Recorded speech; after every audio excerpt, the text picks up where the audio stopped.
It's 11:59 at Gun Owners Radio, and this is the Penn Patriot, music and the truth until dawn. Right now, I've got a few words for some of our brothers and sisters in the occupied zone. The chair is against the wall. The chair is against the wall. John has a long mustache. John has a long mustache. It's 12 o'clock, Americans, and another day closer to victory. And for all of you out there on or behind American lines, this is your song.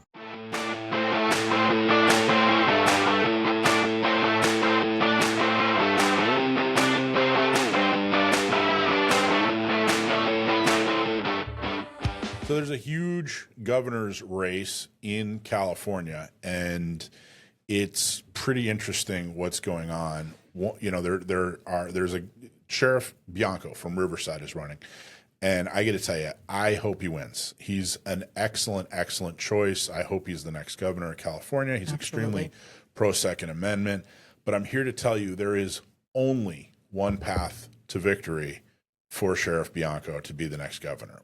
Only one path.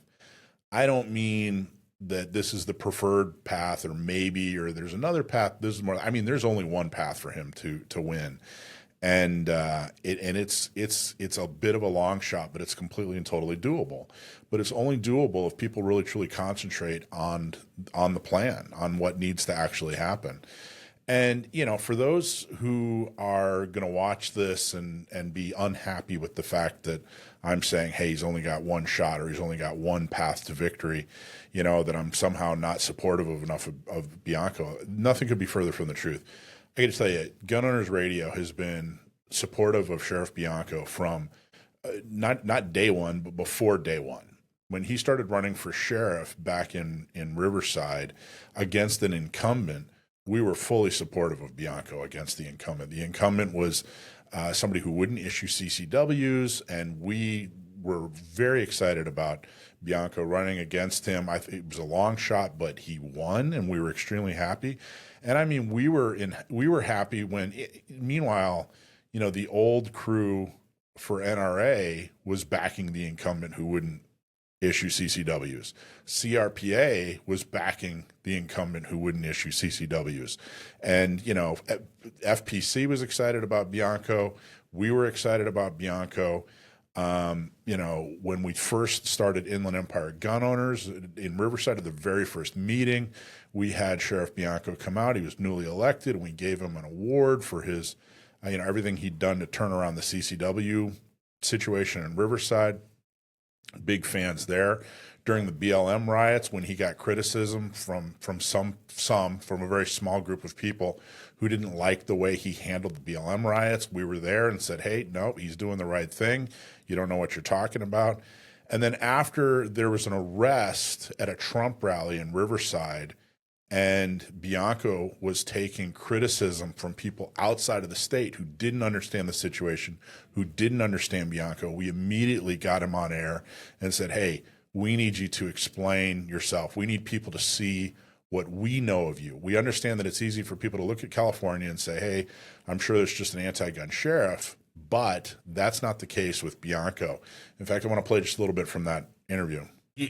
I've heard and read, and I don't know what's accurate, that he had a fake ID and a fake license. Yeah, so I will tell you everything that the deputy saw and the deputy heard and the deputy making that arrest. So this goes back to the event was not a very secure event. It was basically in a field in a farm. So we immediately got him on the air and gave him as much time as he needed to explain who he was, where he stood on Second Amendment. We've been fans for a long time. In fact, he's endorsed by Orange County gun owners. He's endorsed by Inland Empire gun owners. He's on their voter guide. So the idea that, we clearly support Chad Bianco for sheriff. We want him to win for sheriff. Now let's talk about there's really only one path for victory, and I want to start with some numbers. I want to start with some facts here. The first is I want you to look at the 2022 results for governor. Let's pull that up on the screen. If you look, there was a guy named Brian Dahl. He ran as the Republican, and of course he ran against everybody's favorite Gavin Newsom. And if you look, Dahl got 40% of the vote. Gavin Newsom got 59% of the vote. Okay, so that's 40% to 59%.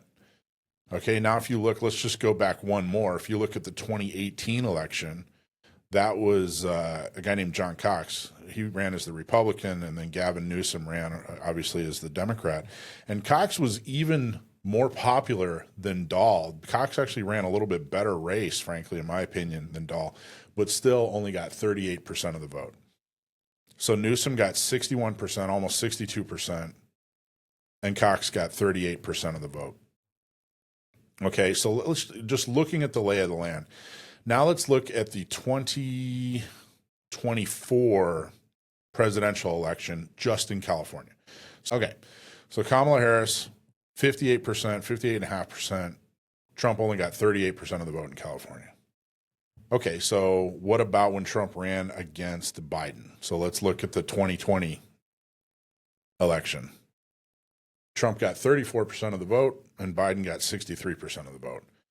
So why am I going into all this? Why am I showing you these numbers? Why is it important? Well, I want to show you overwhelmingly how Californians vote. You know, I want to show you the math. Math doesn't lie. And I know we're all excited about Bianco. I know that it's easy to get emotional, but I want to take a step back and really look at this math. Now, one of the most convincing pieces of math is look at Prop 50. So Prop 50 was a disaster for the Republicans. The yes votes buried the no votes, 64% to 35%. And they actually positioned this as an anti-Trump vote. The Democrats basically said, hey, we need to get back at Trump. That's your motivation for voting, and ended up getting 64%. Now, on all of these, you're welcome to make the argument that, oh, well, polls aren't accurate, or red wave, or, it's different this time, or, whatever you want to do. And I've heard it all before.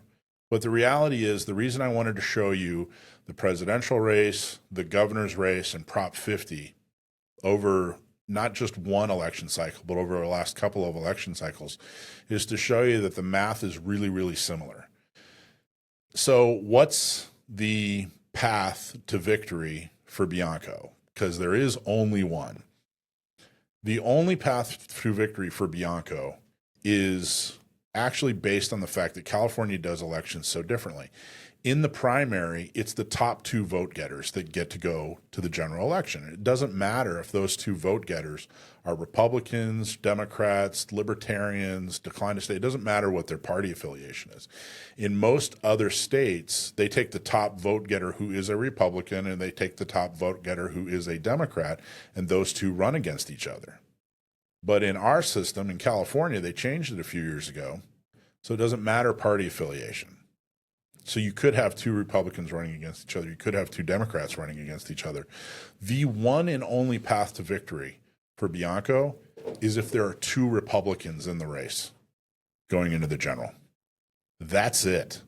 If there is a single Democrat that makes it into the general election, the math is, it's impossible for a Republican to win governor in California, no matter how emotional you get over it. No matter how much you want it, it's mathematically impossible for a Republican to beat a Democrat in the general. So now let's take a look at the current polling.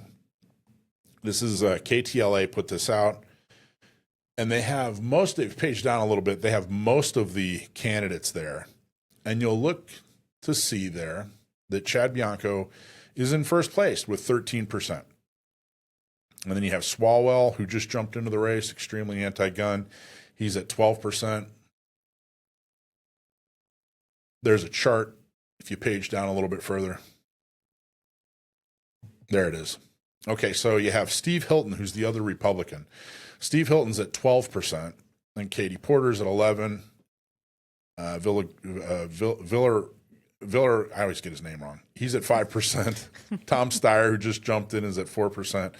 So is it even possible? Now, there's a lot of undecideds here, so these numbers are particularly low. You know, a lot of these undecideds are going to they're going to vote for somebody eventually, right? So what the goal here is to have enough people run as Democrats, as viable Democrats, to dilute the vote so that Steve Hilton and Chad Bianco are the two people that make it to the runoff. And frankly, all they would have to do is get to about 20% each, you know, maybe 22%, just to be on the safe side. But if they both get to 20, 22%, and not a single Democrat breaks 20%, then you have two Republicans going into the runoff. You have two Republicans going into the general, and that gives Chad Bianco a chance to win. Now, I've talked to Chad Bianco a lot over the years. I've talked to Steve Hilton. You know, Steve understands the concerns of Second Amendment folks. He certainly is an anti-gun, but there's no way he's going to put the emphasis on Second Amendment and CCW reform that Bianco will.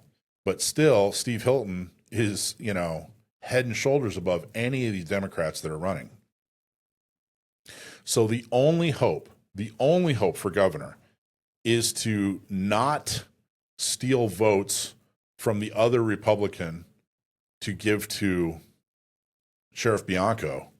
The only hope is to get enough Republicans out to vote so that they vote for either of the Republicans and get them both into the runoff.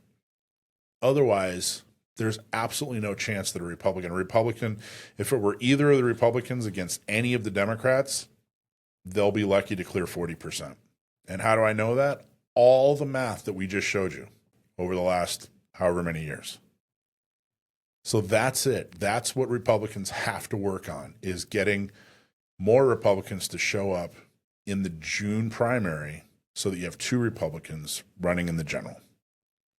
And a lot of people are going to get all twisted up about that. And they're going, oh, no, it's different this time. You know, I just know, I can feel it in my heart of hearts that it's just different. People are changing. Red wave. You know, just look at the way things have changed. Trump is changing minds and hearts. Good luck. No, he's not. Good luck. You need more than passion. You need more than emotion. You have to have strategy. And the only strategy that's going to work here is to get both Republicans into the general. Otherwise, it's a completely and totally lost cause.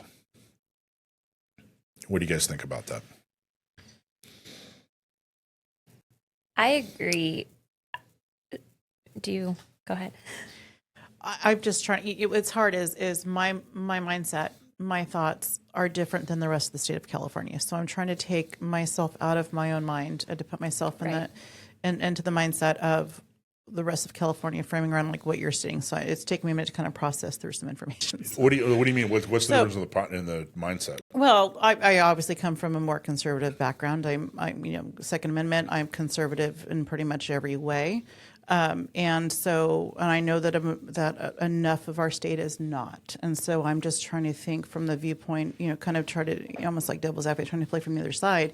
If I were someone from the other side that thinks differently than someone that is not going to want Bianco, kind of trying to think about it from the perspective of someone that's going to be in that mindset. What would put me in a place?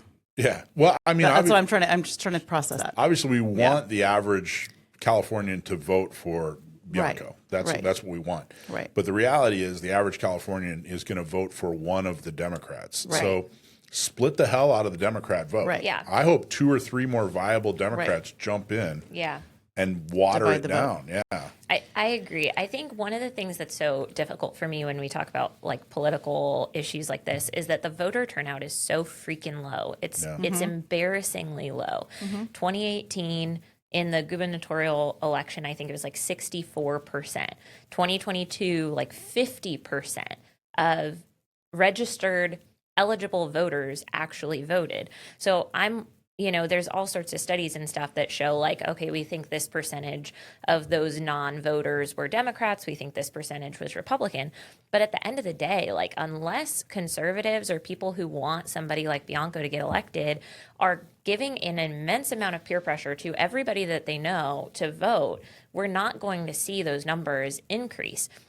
Presidential elections get a bigger turnout because which is funny to me, people think that the presidential election impacts their life so much more. We live in California. Right. Governor impacts a lot of our like day-to-day expenses, things like gas taxes and all of that. That's all state level. That's not federal level. I know federal level impacts a lot of people, but if you really want change in your state, if you want to feel a difference, get more involved in your state's politics. Get involved, but then also, so what's the tactic that I'm even describing? Like, what are you saying, Mike? If we need two Republicans, how do we maneuver that? Well, you maneuver that by you get as many Republicans to just go out and vote for a Republican as you can. You don't necessarily, you've heard, C's get degrees, right? If you got a B or an A, you study too hard. If Bianco gets 30%, and Steve Hilton gets 15% and some other Democrat gets 16%, the Democrat's going to win. Right. So, both, Hilton and Bianco, they need to get about 22% each. It doesn't help anything for either of them to get to 25, 30, 40%. Right. It doesn't help. Now, I got to tell you, I said 40%.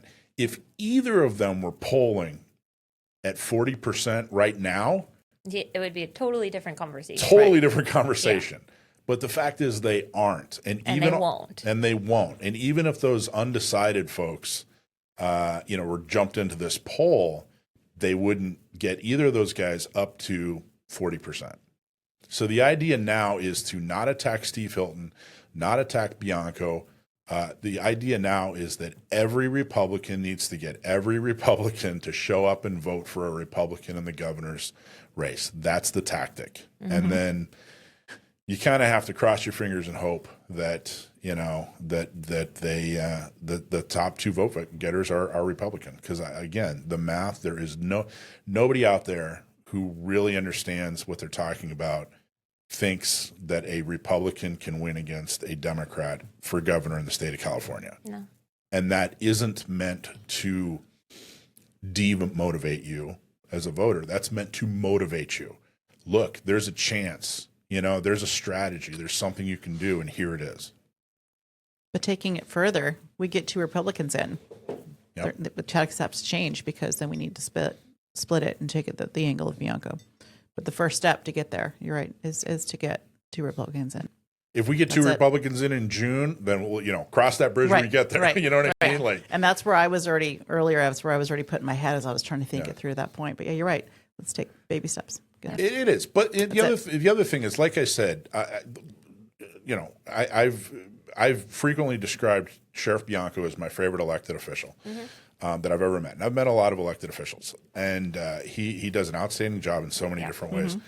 But even if he does lose to Steve Hilton, who I've talked to on the phone, we've had an actual conversation about his race since he jumped in, is still head and shoulders above anyone else who's running, second only to Chad Bianco.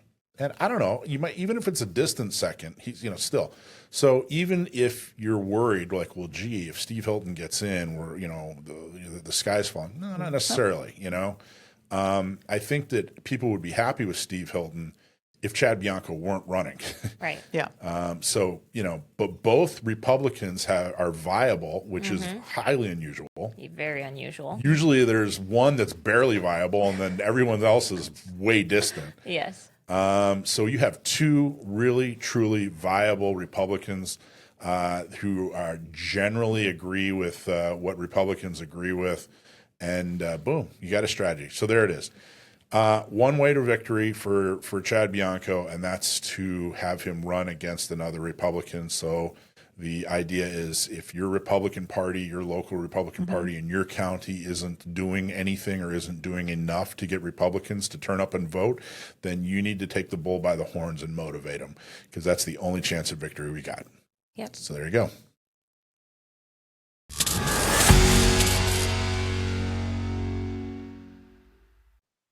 So there's a lot going on in the world of lawsuits, Second Amendment lawsuits, and it really just amazes me every time I think about it.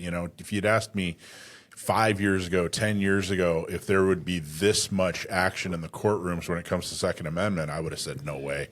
But there really is a lot going on, and it's going in the right direction. But to get a better idea of exactly what's going on with some of these cases, we invited attorney John Dillon, who you know from a bunch of different Second Amendment cases, including the Miller case, the assault weapons case, which is, I believe so far, still the only victory in the United States in a courtroom when it comes to an assault weapons ban. But we're still waiting on the final results, right? Is that still stand? Is the Miller case the only victory against an assault weapons ban, John? Yeah, I believe so. We're the first and only to have a court rule in our favor banning or ruling that a assault weapons ban was unconstitutional. So yeah, so there you go. Nice little note. I'm so proud of that, and thanks Firearms Policy Coalition for leading the charge and organizing all that. And John, thank you for being the attorney on that. And okay, so let's talk about a couple of things, John. First off, the Supreme Court. I read some things this past week, past week or two. What's going on? What's going on with the Supreme Court and Second Amendment cases right now? Okay, so kind of like what you started off with. In years past, we would say there's absolutely nothing going on in the Supreme Court when it comes to Second Amendment cases, but that's not the case today. So there are two cases that have actually been granted their petitions for cert. So that means the Supreme Court has said that they will hear the case. The first one is Wolford v. Lopez, and that was the challenge to Hawaii's ban on CCW carrying concealed in any public place unless the property owner affirmatively gives permission to carry. The vampire rule, the infamous the vampire rule, the default ban, like you're banned on private property from carrying concealed unless given explicit permission by the owner. That's Hawaii's version of California's SB2, right? Yes. Now, do you does it apply? Is this going to? They're both in the Ninth Circuit, and they're very similar. But do you anticipate that they are going to take this case, so they are going to rule on it? Yeah, they've already taken it. An argument is scheduled for January 20th, 2026. So is that ruling likely to affect SB2 as well, or is it going to specifically only affect Hawaii? No, that ruling is going to affect SB2 and any other state that's tried to implement this vampire rule. So that will be directly applicable. And again, any Supreme Court decision on the Second Amendment will have other effects on other cases, even if they're not directly related. Because anytime the Supreme Court issues a decision regarding Second Amendment, they're going to be addressing at least the application of how the Bruin test is applied. So it'll help, hopefully it'll give even more explicit instructions that the lower courts and all these courts of appeals can't sidestep and try to make up their own rules over. So you have the, secondary effect of any Supreme Court decision on Second Amendment occurring, but then it'll also be directly applicable to states like California. Now, are you confident enough right now to do some vote counting, or what are your thoughts on how the 9 are going to rule? I think it's going to go probably pretty close to what it has been going lately. The conservative justices are going to go on one side and the liberal justices are going to go on the other. I do think they have probably a favorable ruling here. I mean, when you look at the historical regulations that are going to be looked at when applying the Bruin analysis, basically these are all sensitive places laws. Just like in the original Bruin decision, where the Supreme Court said you can't make the entire island of Manhattan a sensitive place. Well, same thing here. You can't make every single private property a sensitive place. It's not the same. So the historical justifications that these states are going to be relying on are going to be, pretty lackluster, at least in my opinion, to support such a law like this. So I think that, this has a very good chance of getting a favorable decision out of the court. So it feels like then, and correct me if I'm wrong or educate me if I don't know what I'm talking about here, but it feels like one of the potential results of a ruling in this case in Wolford will be that we'll end up with a new definition, and that's the definition of what can or can't be a sensitive area. You can't just randomly call a place a sensitive area. They're going to actually give some kind of rule or some kind of definition for what is and isn't a sensitive area. What do you think about that? Yeah, I don't think we're going to get like a bright line rule of this is what meets a sensitive place and this is what doesn't, but we're definitely going to get further explanation on what will constitute a sensitive place, at least in the eyes of the Supreme Court. So I think it'll definitely help, and it'll, hopefully with a good decision in our favor, it'll keep states from coming up with these kind of absurd laws that are just trying to make everything a sensitive place. Okay. What else is the Supreme Court up to as far as 2A right now? Is that pretty much all, or is there anything else? Well, they granted Wolford. They also granted another case. Excuse me. It's the United States v. Hamani. Now, this is an as-applied challenge that Section 922G3 violates Second Amendment.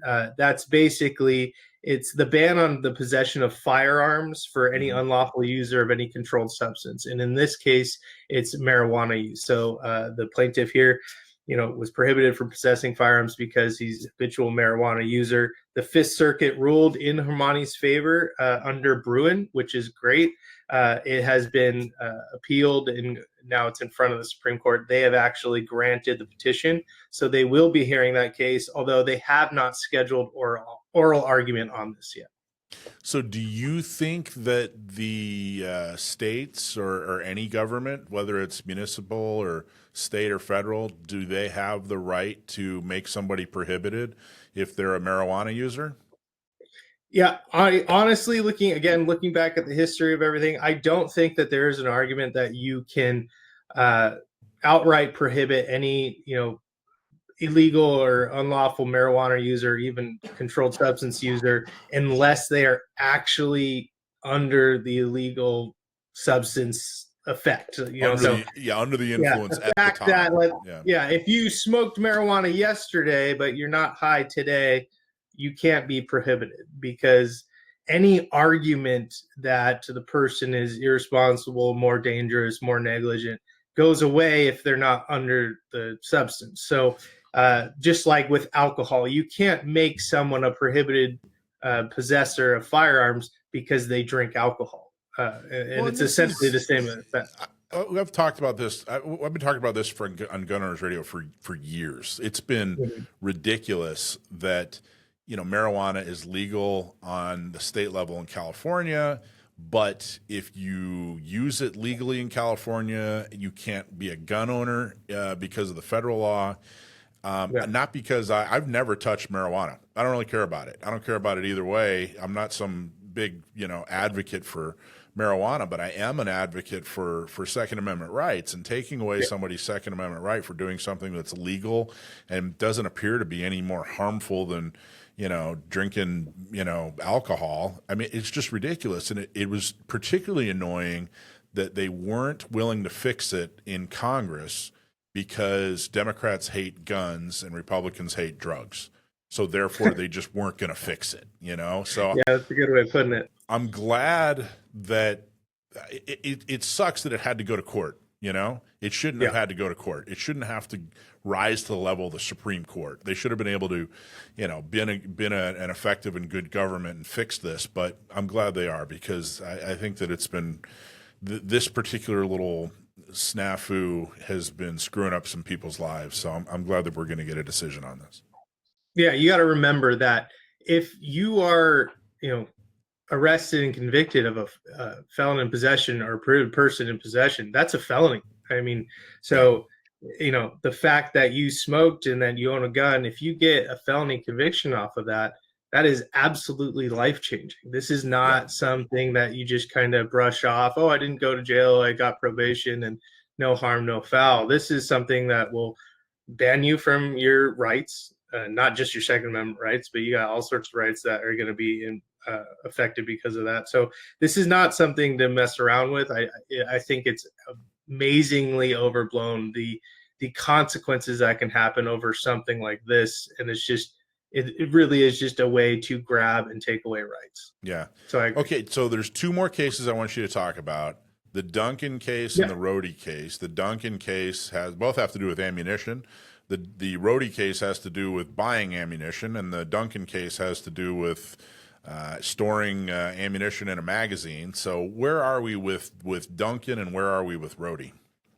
Yeah, so Duncan, actually, we're going to overlap with the Supreme Court again. So Duncan, they have petitioned for the Supreme Court to hear their case, and right now it's actually distributed for conference today. So the Supreme Court is looking at the Duncan petition today. They will make a decision. Now, the decision will come out usually this next Monday. So the court can either grant the petition, which means they'll hear the case. They can deny the petition, which means they will not hear the case, or they can distribute it for conference again. And I think this is the third or fourth time that they've distributed Duncan for conference. So it's something that they're going over the case, they're reviewing it, and they haven't made their decision yet on whether they're going to take it. But that's something that's happening today, right now. Do you think that is the Duncan case has to do with magazines that hold more than 10 rounds, normal capacity magazines? Do you think the Duncan case is the case that the Supreme Court wants to take as far as magazine capacity, or is there another case in another district that you think is probably head of the line? I mean, Duncan, I think, appears to be the head of the line when it comes to magazines specifically, but you got to also remember the Duncan case can handle a lot of issues. So right now you have a number of cases that are dealing with NFA suppressors, NFA regulated suppressors. A lot of courts, the lower courts, are trying to say, oh, these aren't arms, but they're accessories to arms. And so they don't get the protection of the Second Amendment. You remember the Ninth Circuit made that same thing when it came to magazines, saying, well, these aren't necessary to the function of the weapon or some weapons. So, we don't need it. And, 10's good enough. And they made all sorts of absurd arguments. But Duncan's kind of a bottleneck. There's a bunch of cases that are waiting for Duncan, like a handful of cases that are waiting for Duncan to move forward. So it's an important bottleneck for. Yeah, and you're gonna come into the argument of what constitutes arms, the definition of arms in the Second Amendment. Again, how the Bruin test is applied, whether the initial question is a straightforward question, you go right on to the burden on the government to justify it through historical regulations that could be addressed. It is broad ranging also in the sense that these quote unquote high capacity magazines are also one of the ways that assault weapons are regulated. So the fact that Duncan will address the constitutionality of a magazine ban will have some crossover to assault weapon bans, and because a lot of times these assault weapon bans are based off of, high capacity magazines, or at least they have some notion of high capacity magazine in the definition of an assault weapon. Right. All right. And Rhodey, what's going on with Rhodey? Last but not least. So Rhodey actually just got granted rehearing en banc in the Ninth Circuit. So, that's not good news. Yeah. So I love to rant about this because when I started practicing law for years, right off the bat, I just did appellate work. All my cases I did appellate, but it wasn't in the gun law stuff or gun litigation. And I had not even really heard of an en banc rehearing in years of working in appeals, because they never happen. These are rare things that don't ever occur. No one ever gets a rehearing en banc. Yeah. But when you're doing firearms and Second Amendment litigation, there is not a single case that the Ninth Circuit has rejected en banc review of when it comes to Second Amendment cases. And it's hysterical and also, frustrating when you see this, that it's just this thing that's supposed to be an extraordinary thing that's not usually applied is quite literally applied in every single instance when it comes to Second Amendment litigation. In California, and especially when you have decisions in favor of the Second Amendment, protecting Second Amendment rights. That's when you have the Ninth Circuit en banc stepping in without anyone even asking for a review and all sorts of stuff like that. So Rhodey did get granted en banc hearing, so they will be doing that. Oral argument is scheduled for March 23rd, 2026. Well, John, I'm reading between the lines, but I feel like you're implying that the Ninth Circuit is anti-gun. That's I'm getting that distinct feeling from your comments here that you might think that maybe some of these judges in the Ninth Circuit don't like your Second Amendment rights. Am I? I would never go so far to say that the objective courts are putting any bias whatsoever against the Second Amendment. You'd never hear me say anything like that. But that's exactly what I'm saying. I think the bias, unfortunately, is pretty clear. I'd love to say that, our judicial system does not have that problem, but I think it's pretty clear when you see some of the decisions and how they sidestep clear instructions from the Supreme Court.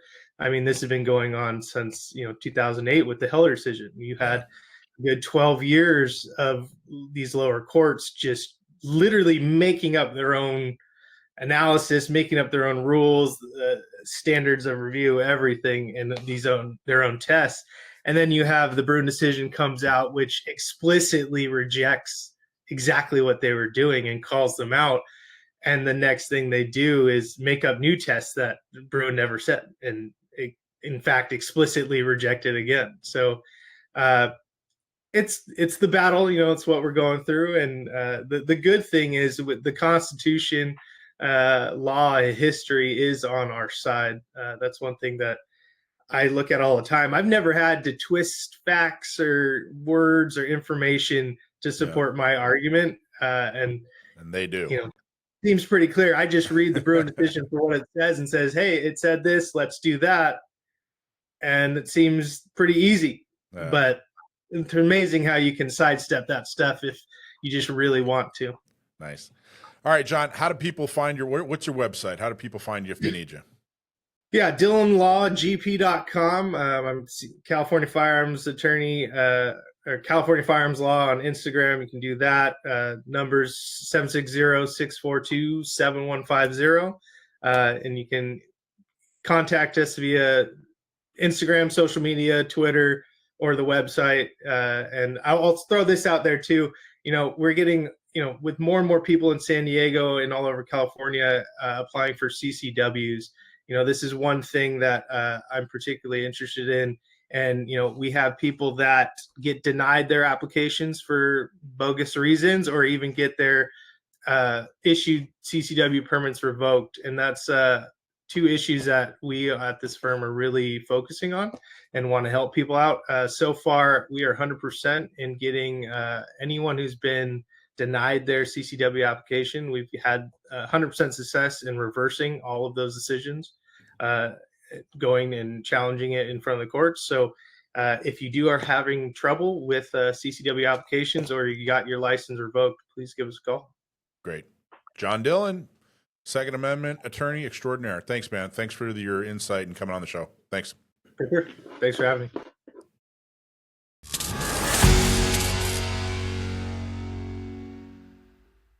One of the things I love about my job and the programs that we have at San Diego County Gun Owners and through Gun Owners Radio is that I get to meet some of the most interesting people in our entire community. And some of the best people in our community are people that are also a part of the gun community. And at one of our shooting socials, which is where we get experienced folks to teach, folks that haven't had a first-time shooting experience. We get to teach them how to use a gun for the first time. And we've run over 10,000 people through that program in the last 10 years. I actually stopped counting at around 10,000. But we had a group of folks there from a local synagogue. And at one point, they called and said, hey, we're worried about security. And some of the folks at the synagogue have brought up concerns that they want more security. And I said, okay, understood. And they said, we thought we'd just get some folks with CCWs to come down and hang out, and that could be our security. And I said, well, it's a little more complicated than that. That's not really a great solution, but when do you need the security? And they said, well, we need it in 3 hours. We have a program going on in 3 hours. And I thought, oh my gosh, okay, I'll make you a deal. I'll come down there. I have a CCW. I can be there in under 3 hours, and we'll talk, and I'll be there. And at least you can tell the folks with concerns that, hey, there's at least one person there who, has a CCW. I'm not a security guard. You're not going to pay me. It's not professional, nothing like that. But, hopefully that'll set some minds at ease. But then let's talk about a real plan in order to meet your security needs. So I went down there, and they were so nice, and they were so wonderful. They gave me a tour, and we talked all about what they were doing and what their needs were. So I put the word out to the community, to everybody I knew, in the Second Amendment community, saying, hey, touched a couple of folks saying, hey, I need, here's what we need. Here's the kind of security. Here's what we're looking for. And it resulted in one of my favorite stories in our 10-year history as San Diego County gun owners. And to tell the rest of that story, I want to introduce you guys to one of our members from San Diego County gun owners, Bill Angel, who's in the studio here with us. How you doing, Bill? Good morning, sir. Very well. Good, man. Thanks for joining us. It's different to be here. Thank you. Good. So where do you fit in this story? What happened? What's your recollection? So I brought us up to, the synagogue needed security. And then what's the first thing you remember about this story? The first thing I remember, I got a text from you asking me if I was interested in providing security at a local synagogue. And before I actually finished reading the text, I answered back and said yes. You sent me a phone number. You sent me a contact name. I talked to them a couple of times on the phone. I went over the next Tuesday afternoon. I showed up in blue jeans and a polo shirt, concealed carry, and I stood out in front of the synagogue. The parents would drive up. They wouldn't let their kids out of the car until they saw me standing at the outside the door. Yeah. Now let's back up. So first off, give us an idea. What's your background when it comes to firearms, security, that sort of thing? I'm still a Marine. Mm-hmm. I was left active duty back in the 80s. I have continued to train, take classes. I support the Second Amendment. I enjoyed my early days with San Diego County gun owners, teaching new shooters, being a mentor. I find as a mentor, when I teach somebody else the basics, I remind myself of the basics I should be remembering. Makes you a better shooter. Being a teacher makes you a much better shooter because you continually remind yourself of the things you're supposed to do. There you go. So I'd been a mentor for quite some time with your organization. I had worked with Alex's group, Guns and Moses, on several occasions, and those people were always wonderful. And I figured the people at synagogue couldn't be much worse than Alex and his group. Well, let me ask you this. How much time have you spent in a synagogue before this? Before this? Yeah. Zero. As you know, I'm a Southern Baptist boy. I grew up in the mountains of North Carolina. So what? I've never been around any synagogues. I've never been in one. So what? A Southern Baptist in former active duty Marine. What was your interest? Why were you so interested? You didn't even finish reading the text. You said, I got to do this. What was your interest in providing security and safety for a synagogue? A religion you had no parts of, a group of people you'd never even met. What was your interest? It was a chance to serve. As a Marine, we were trained somehow to serve the United States and to serve the people of the United States. And for years, I had looked for something that I could do where I felt that I was still serving at least a part of the population. Nice. And this was a perfect fit for being, I consider that I still serve because I'm serving a group of people that need help, that want help, maybe they don't have all the pieces together for them to take care of themselves. So it's a chance for me to serve. Good. And I see it. I consider myself, I'm still serving. And how have you been received? It couldn't be more of a warm reception. I was part of the security detail for a wedding early on. The senior rabbi was getting married, and he came out on the steps about halfway through the wedding, and he gave me a hug, and he said, "Bill, for the first time in years, I feel safe worshiping at my synagogue when I look out the door and I see you standing on the steps." Wow. He said, "I know I'm safe. We know we're safe, and I can enjoy this opportunity, this event, because you're standing outside taking care of us." That's phenomenal. And How does that feel? I still get that all the time. Yeah. People walk up and they say, "Thank you for being here." Yeah. And it's not an in passing kind of thing. They thoroughly mean it, and it means a lot to me to be able to serve them. Well, so the person who called me was actually one of the rabbis. It was his wife. She had gone through the shooting social, and she kept my business card, and she was the one that contacted me. And after we connected you with them, I touched base and said, "Hey, I just want to see how's everything working out." And she said, "Oh my God, this is amazing. And your name's Bill Angel." And I told her, I said, "Well, I sent you an angel." She said, in more ways than one. She was so happy. And it sounds like it's just been such a how long's it been now? It's been a couple of years, more than that. It's been over 4 years. 4 years. 4 years of this. It took about a year. The head of security was also the facilities manager, and I estimate it took about a year for him to trust me because I'm not of their religion. I didn't understand their practices. So little by little, he would give me more responsibilities. He would trust me with more information about the synagogue and where things were.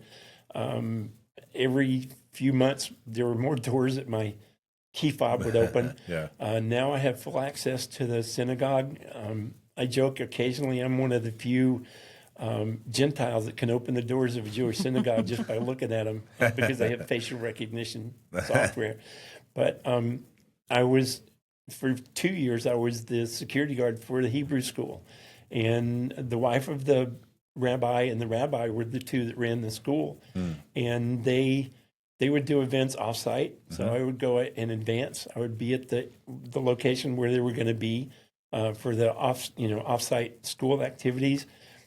I provided security for them. I paid attention to the people that were around them, made sure the kids stayed where they were supposed to go and didn't wander off. So they also do other functions, and I would be, I've become the advanced security. I would be there early, make sure things are safe. I would patrol the area, make sure the perimeter's clear. I mean, I'm using all kinds of military terms here, but you just watch over a group of people and make sure that they're safe, and they see you standing there, and they know that there's somebody watching out for them. There's somebody there's somebody between them and the bad guy. Yes, sir. And that person is well armed. I have no problem. I have no reservations about being there. Yeah. I believe that the training and my experience and my attitude provides what they need. Have you had any interaction with law enforcement? Has there been any negative or positive interaction with law enforcement? It's all been positive on major events around Christmas and different parts of the year, what they would call their high holidays. Occasionally, Hanukkah. They'd probably, around Hanukkah. So they will have a deputy car there. They'll have deputies on site. It's kind of interesting standing on the steps of a synagogue with an AR-15 and two deputies standing next to me, and they're far better armed than I am. And they're fine with me being there, and I'm certainly happy that they're there. Good. Their only agreement with me is I don't shoot them if there's a shooting event. Just don't shoot us. Yeah. Well, so we have a fair agreement, and it's all been positive. I have met every sheriff that's been in charge of the Poway substation, and it's all positive. You know, when you pass the head of the sheriff's substation in the grocery store, and they say, "Hey, Bill, how's it going?" They know who I am. It's not a relationship just at the synagogue, but we interact at there's other things I do for the city of Poway. That's awesome. And I interact with the fire department, and I interact with the sheriff's department. They know what my role is at the synagogue, and they know what my role is for the city of Poway. And it's all been positive. That's phenomenal. Now, have you picked up any? Have they fed you? Is there any food? Have you tried anything you never tried before as far as cuisine? There are several things. They eat quite well, and they make sure that several people will come out and, "Bill, have you eaten yet? Have you taken a break? Have you eaten?" And I try to explain to them, I'm there for service, to serve them. I'm not there to eat. You're not there to nosh, but right? they still do a pretty good job. They take really good care of me. Well, what was there something in particular that you've tried and you're like, wow, this is great? There's nothing I've tried that I wouldn't eat again. Let's all say right. it that way. What about terminology? Have you picked up any Yiddish or Hebrew or? Well, I have a Southern accent, so for me to speak, Yiddish or to say something in Hebrew, again, I understand the words. It's probably best that I don't. But you're still working on the accent. Yes, sir. Okay. It's hard to get rid of my Southern accent. That's great. Well, has there been any incidences or anything that's been kind of weird or anything at all, or has it been pretty smooth sailing? There are more incidents that take place at Jewish synagogues than people realize. Wow. There are people that will come up and they start yelling in whatever their native language is, and I don't understand them, and the people at the synagogue don't understand them, but it's obvious that it's not going to be pretty if it continues. We try to kind of water down the situation, not let it get out of hand. I've confronted several people where I felt that I wasn't comfortable continuing, and I asked for backup, asked for help from somebody else from the synagogue, because I understand maybe I'm not as calm as some of the people are there at the synagogue. Okay. And I can go from zero to just total berserk on people, and there's a point there where I ask for backup so that somebody else, the people there, have a more calm attitude than I do. And that's when I ask them to step in so it doesn't go too far. Well, what's been your favorite part so far? Is it, you got a favorite story or? So they have one of their holidays occurs in March, and it is a celebration sort of like Halloween. And one year I went as a doctor. Of course, I was armed. One year I went as a cowboy, and my sidearm was a 6-gun, but it was an actual 6-gun. Right. And one year I went as a pirate with long hair and the eye patch and the whole thing. And I get compliments about, you play the part quite well. So there's something different about a different religion if you pay attention to what they're doing.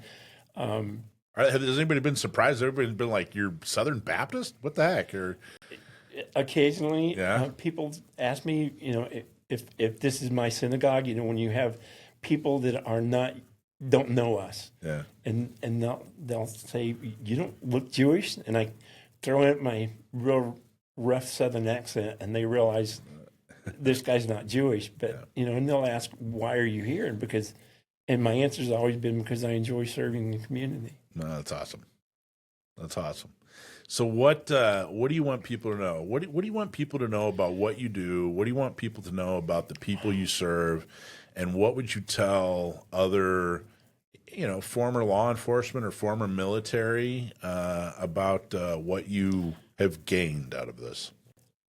I've gained a sense of purpose. I look forward to working at the synagogue. I look forward to teaching the new shooters. It's interesting when I'm a mentor at a shooting social and I teach a new shooter that's never touched a gun before, and then you see them at the synagogue and they realize I know what I'm doing because I just taught them how to shoot. And now they see me standing out in front of the synagogue. It's not necessarily that you should be a security guard at a synagogue or a security guard at a church, but when you interact with people and you teach them a new technique or you teach them new information, and they trust you because they've seen you teach. They've seen me shoot. They've seen me shoot an AR 300-400 yards out, and I can hit a target. Mm-hmm. They see me shoot with a handgun under time conditions and different types of situations that we create at the training seminars. So when they see you standing outside, they have a comfort level knowing that not only are you just standing there with a sidearm, they've seen you shoot. They know that you do trust. So I guess my message is look for something, some way that you can get involved with the local organization. Any church could use more security. Some churches don't like talking about it, but they realize at the same time we probably should do something, but we don't know how. Yeah. So there are a lot of opportunities. I think it just comes down to serving the community, and I think that's what I do. That's best. awesome. And you're there every Saturday morning, are you there? Not every Saturday. Not every Saturday? I am there at the events where I am needed. Some events I only need 1 or 2 people. A couple Saturdays ago, there was no other security guards that were available for an event, mm-hmm. and I stepped in and said I can be there. So we communicate through not social media, but we have WhatsApp and Signal apps where we communicate back and forth. And there was a funeral a couple of weeks ago where they needed a couple of extra security guards, and there's opportunities where I can step up and be there when they need me. That's phenomenal. That's phenomenal, Bill. They know. The head of security knows if he sends me a text and says, "Hey, I need you on Wednesday," or "I need you on Saturday." Yeah. He already knows the answer is going to be yes. So I'm there when they need me to be. Well, that's great. That's great. Well, phenomenal. Well, thank you so much for being so selfless. You gave me an opportunity, and I owe you a huge thank you for all the things that I've been able to do. And it's because I'd like to think you trusted me enough to ask me if I knew anything about doing something like that. And that opportunity has given me a lot of new relationships that I wouldn't otherwise have if you hadn't done that. And I hope it's because you trusted me to be able to do something, and I could never repay the thanks and the opportunity that you've given me. That's phenomenal. I mean, you're doing all the hard work, man. But I get it. Like I said at the beginning, the best part of my job is that I get to talk to the best people in our whole community. In San Diego and California, I get to talk to the best people, and then I get to connect the best people with the other best people, and that's all I did. So thank you for being one of those people. I thoroughly appreciate you very much, sir. Well, good. Good. Thank you. You're welcome. All right, Bill Angel. I just think that's the best story ever. I'm just so happy about it. I'm so glad that they found you and you found them, and I think that's great, man. I think that's wonderful. Thank you for doing what you're doing. Thanks, Michael. There you go.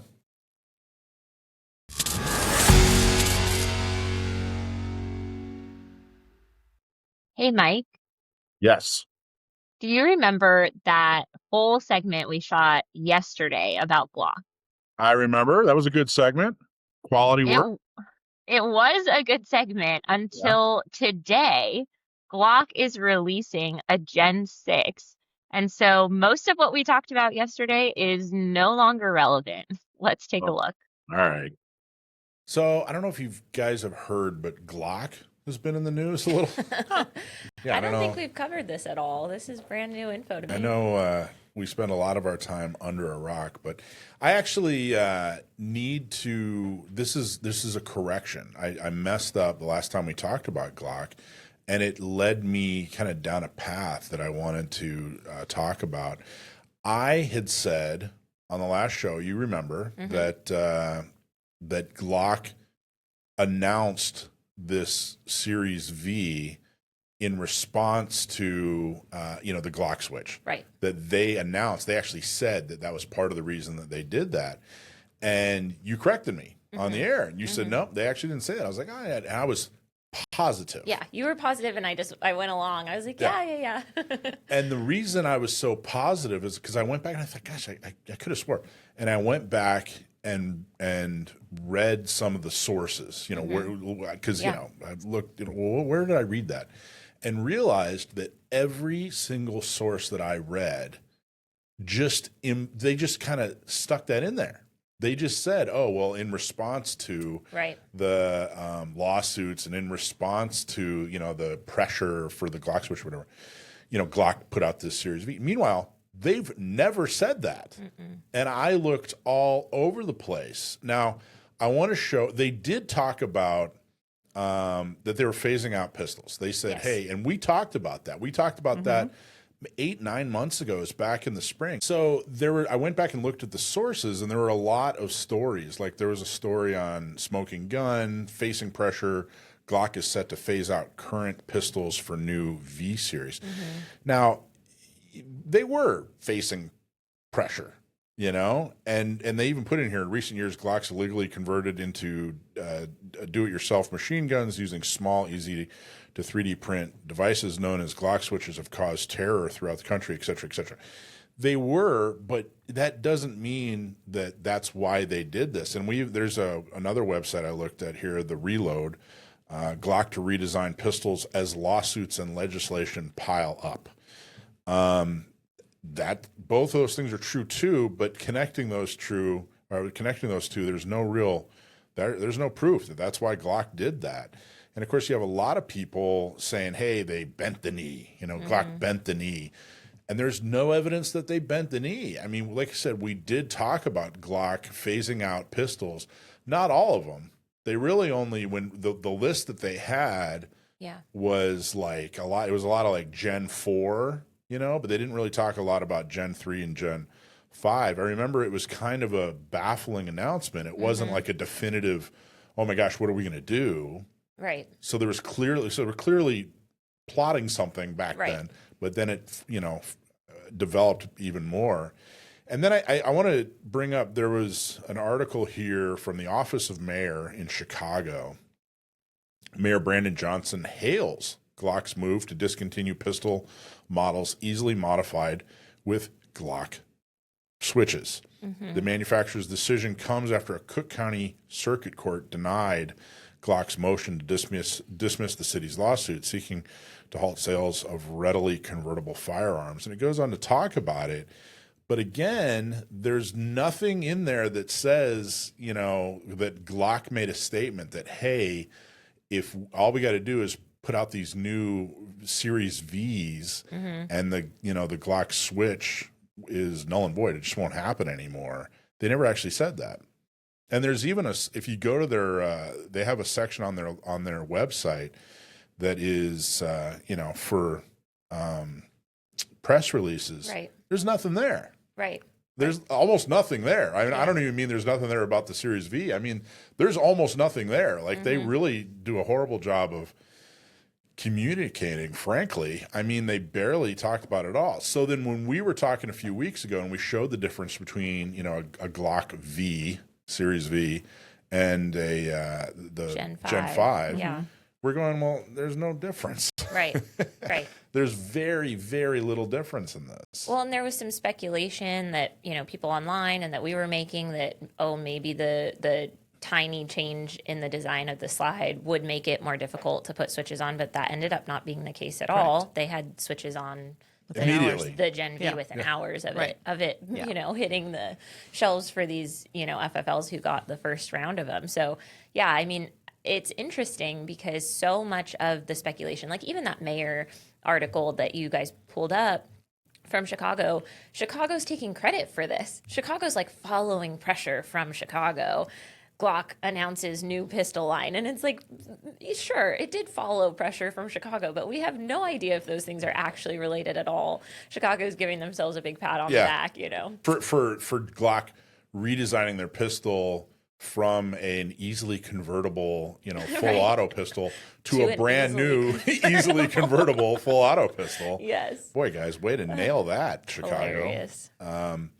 But I just thought it was interesting, and I think, gosh, everybody jump to some conclusions here, and I think a lot of people followed suit.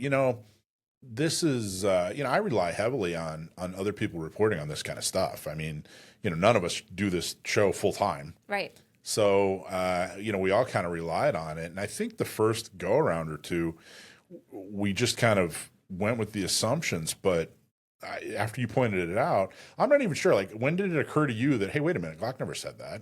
There had to be something out there that wouldn't kill you while you were cleaning your firearms, right? And that's what this formula ended up, being. It actually penetrates into whatever it is you're cleaning. All right, so our product is safe on all metals, plastics, composites, rubber, wood, leather.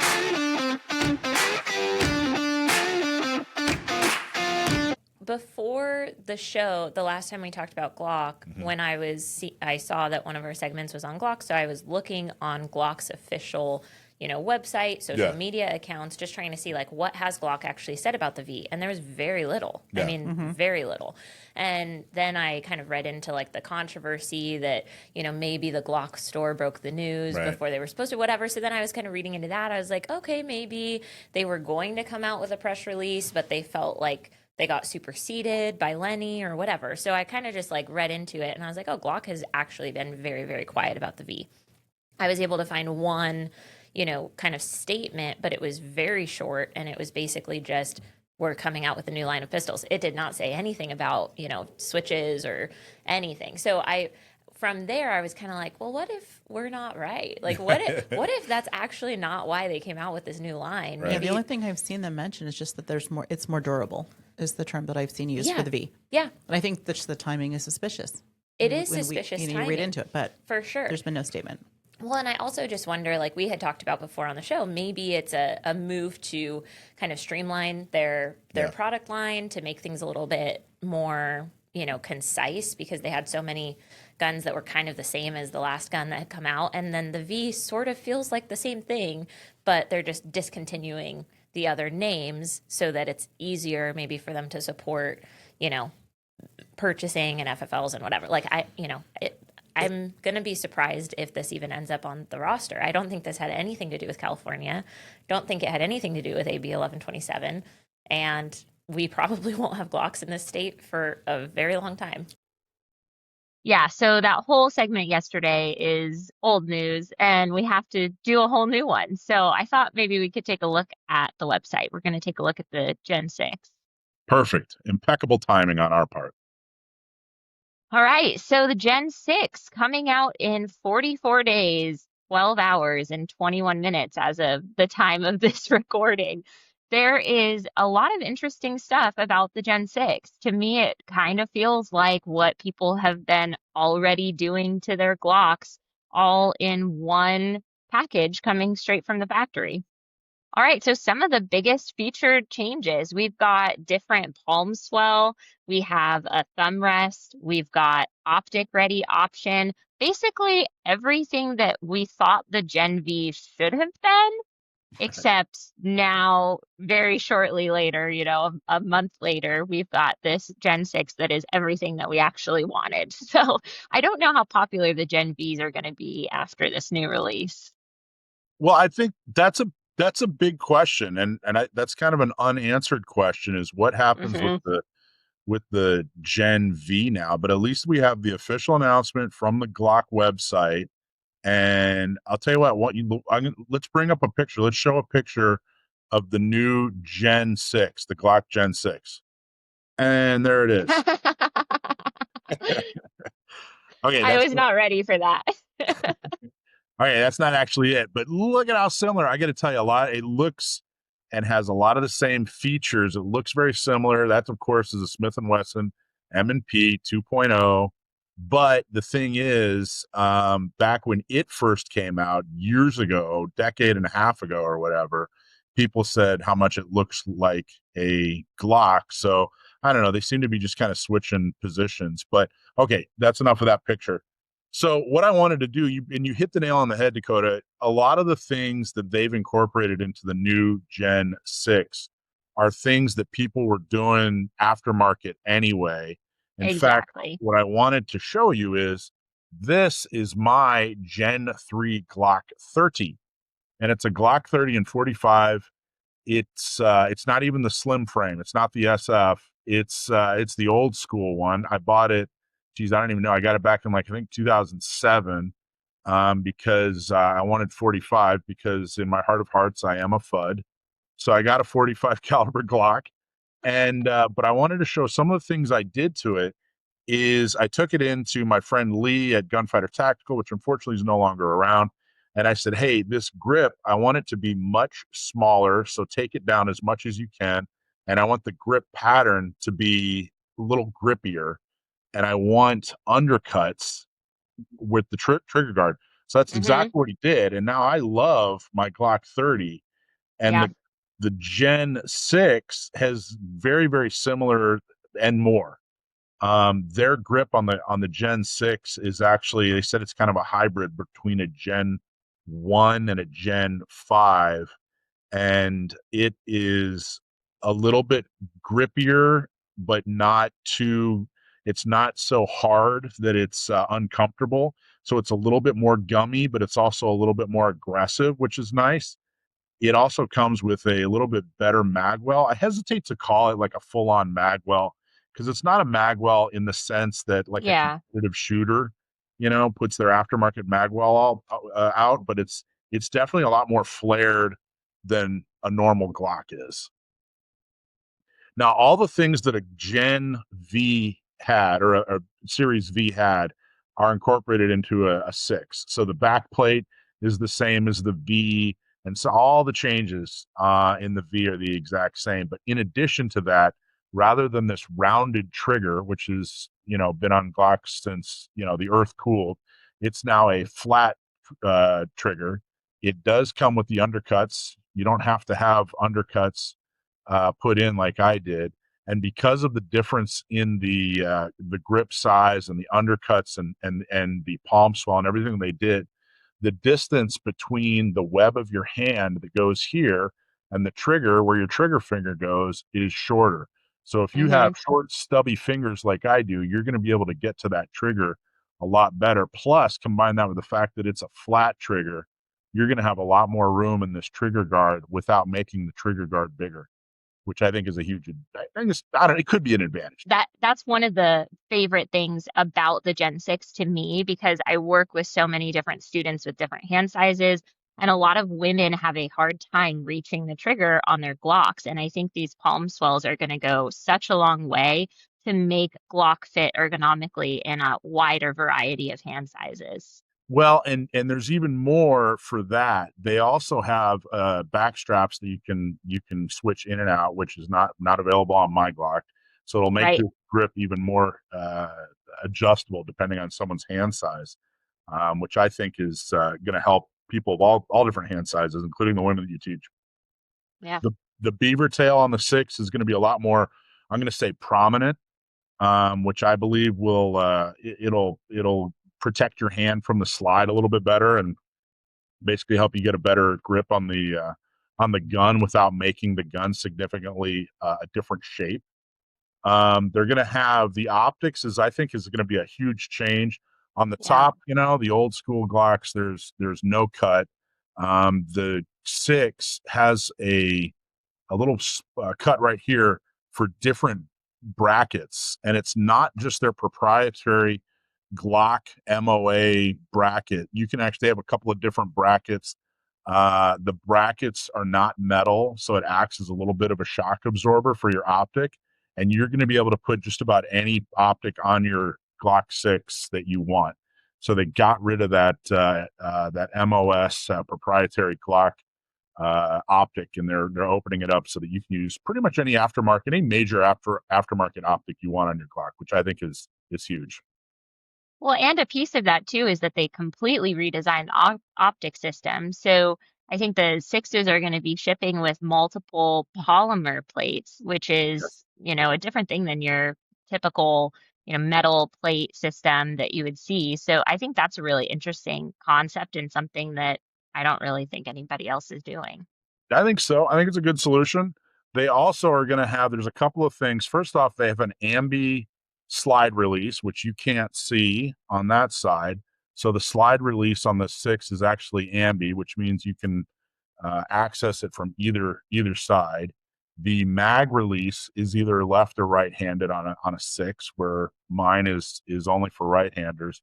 But there's a couple of interesting things. They have a shelf up here on this section of the Glock, right in here. They have like a little grip shelf that is going to be a place for your support hand. So you're holding it with your strong hand, your fingers on the trigger. Your support hand is over here. You're going to be able to have a reference point and a little slide area, a little shelf area, I should say, for your support hand, which is cool. The serrations, they have the serrations. Mine only has it in the back. They have it in the back and the front. But then the serrations are actually they're graduated, so they're deeper up top and they get a little bit shallower as they go down, which is kind of interesting. And they seem to be, I'm going to say, more aggressive. So I think you can get a little bit better grip on it. I think that's at least the intent. But those are the big major changes. Now, the barrel on a 6 is not compatible with any other of the old model Glocks, and that's kind of interesting. They are going to make sure that they're going to continue to service all generations of Glocks. So they're going to make parts for them, and they're going to continue to service them. And yes, the 6 uses magazines for the same standard Glock magazines. So your 6 will be able to use all your magazines. Those are some of the frequently asked questions that I'm seeing online. One of the most frequent comments is, "Hey, it looks like all the stuff that people are doing to their Glock, they're just doing it at the factory." And then frequently asked questions I'm seeing are, "Can you use the mags? Are the parts compatible?" Not all the parts are compatible because of the changes they made with the 5. You, for example, can't put an old slide. You can't put like a Gen 3 or Gen 4 slide on a Gen 6 frame. And you obviously can't use a Gen 6 barrel in a Gen 5, 4, 3, etc. And the mags are the same. Those are some of the frequently asked questions.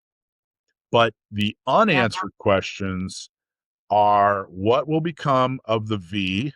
Are they going to continue, or what was the purpose of even putting it out there? What'll be the fate of the Glock V? And the other unanswered question, Dakota, and I think that this is something I haven't seen on any of the reviewers. So it looks like they did a coordinated effort, which is awesome. They got a bunch of reviewers, a bunch of industry leaders, and really great instructors to preview it, make their video, and they release it all on the same day. And they're all doing a great job of doing that. It doesn't look like any of them are from California. And there's no clarity at all in any of their literature that this thing's going to be able to make it into California. In fact, I don't think this is going to be California compliant. I think AB 1127 is going to keep the Gen 6 out of California, but it's really, really unclear to me, and they did not make it clear whether or not it is. So a little worried about that. Yeah, I don't think it's going to be, unfortunately, I don't think it's going to be in California anytime soon. Maybe eventually they'll come up with something that will get on the roster, but I don't think the Gen 6 is it. Yeah, well, and this clearly, Glock clearly did not bend the knee. I mean, this doesn't make it. There were some reviewers that kind of mentioned, they said, "Oh, just like the 5, it's harder to convert this, with a Glock switch." But I don't see that there's any real evidence that a V or a 6 is harder to convert to fully auto. I don't think any of the lawsuits are going to go away. I don't think that this defeats AB 1127 in California at all. I don't think so either. Yeah, it's interesting because they made a lot of good changes that I wouldn't even necessarily consider major changes. I think what AB 1127 kind of carved out was, if the only changes being made are so that it's more difficult to put a Glock switch on, then they could be grandfathered in. The problem is just that the thing that's on the roster, the Gen 3, is so much different from even the Gen 5 or the Gen V or the Gen 6. So, I mean, all of these cosmetic changes and adding like the little ledge around the slide lock and the texture and all of that, to me, that doesn't make or break whether or not it could get back on the roster. The problem is that we don't have anything, we're not seeing anything come out from Glock that's similar to the Gen 3 internally. That's true. There's one more thing that's different that I almost forgot. So this is the spring, right? And it's a two-stage spring. With a Gen 6, it's all one spring again. So Oh, my old, I think it's, interesting. yeah, my old 19, it's just one big long spring. My newer 30 is this two-stage dealie, and the 6 has went back to the original one stage or one spring design, which I don't know. I mean, it's fewer parts. I'm not sure. I think that they evaluated it and realized that they just didn't really need that two-stage string and went back to a spring. So they went back to a simpler design. But I don't know. Maybe there's more to it than that. Interesting.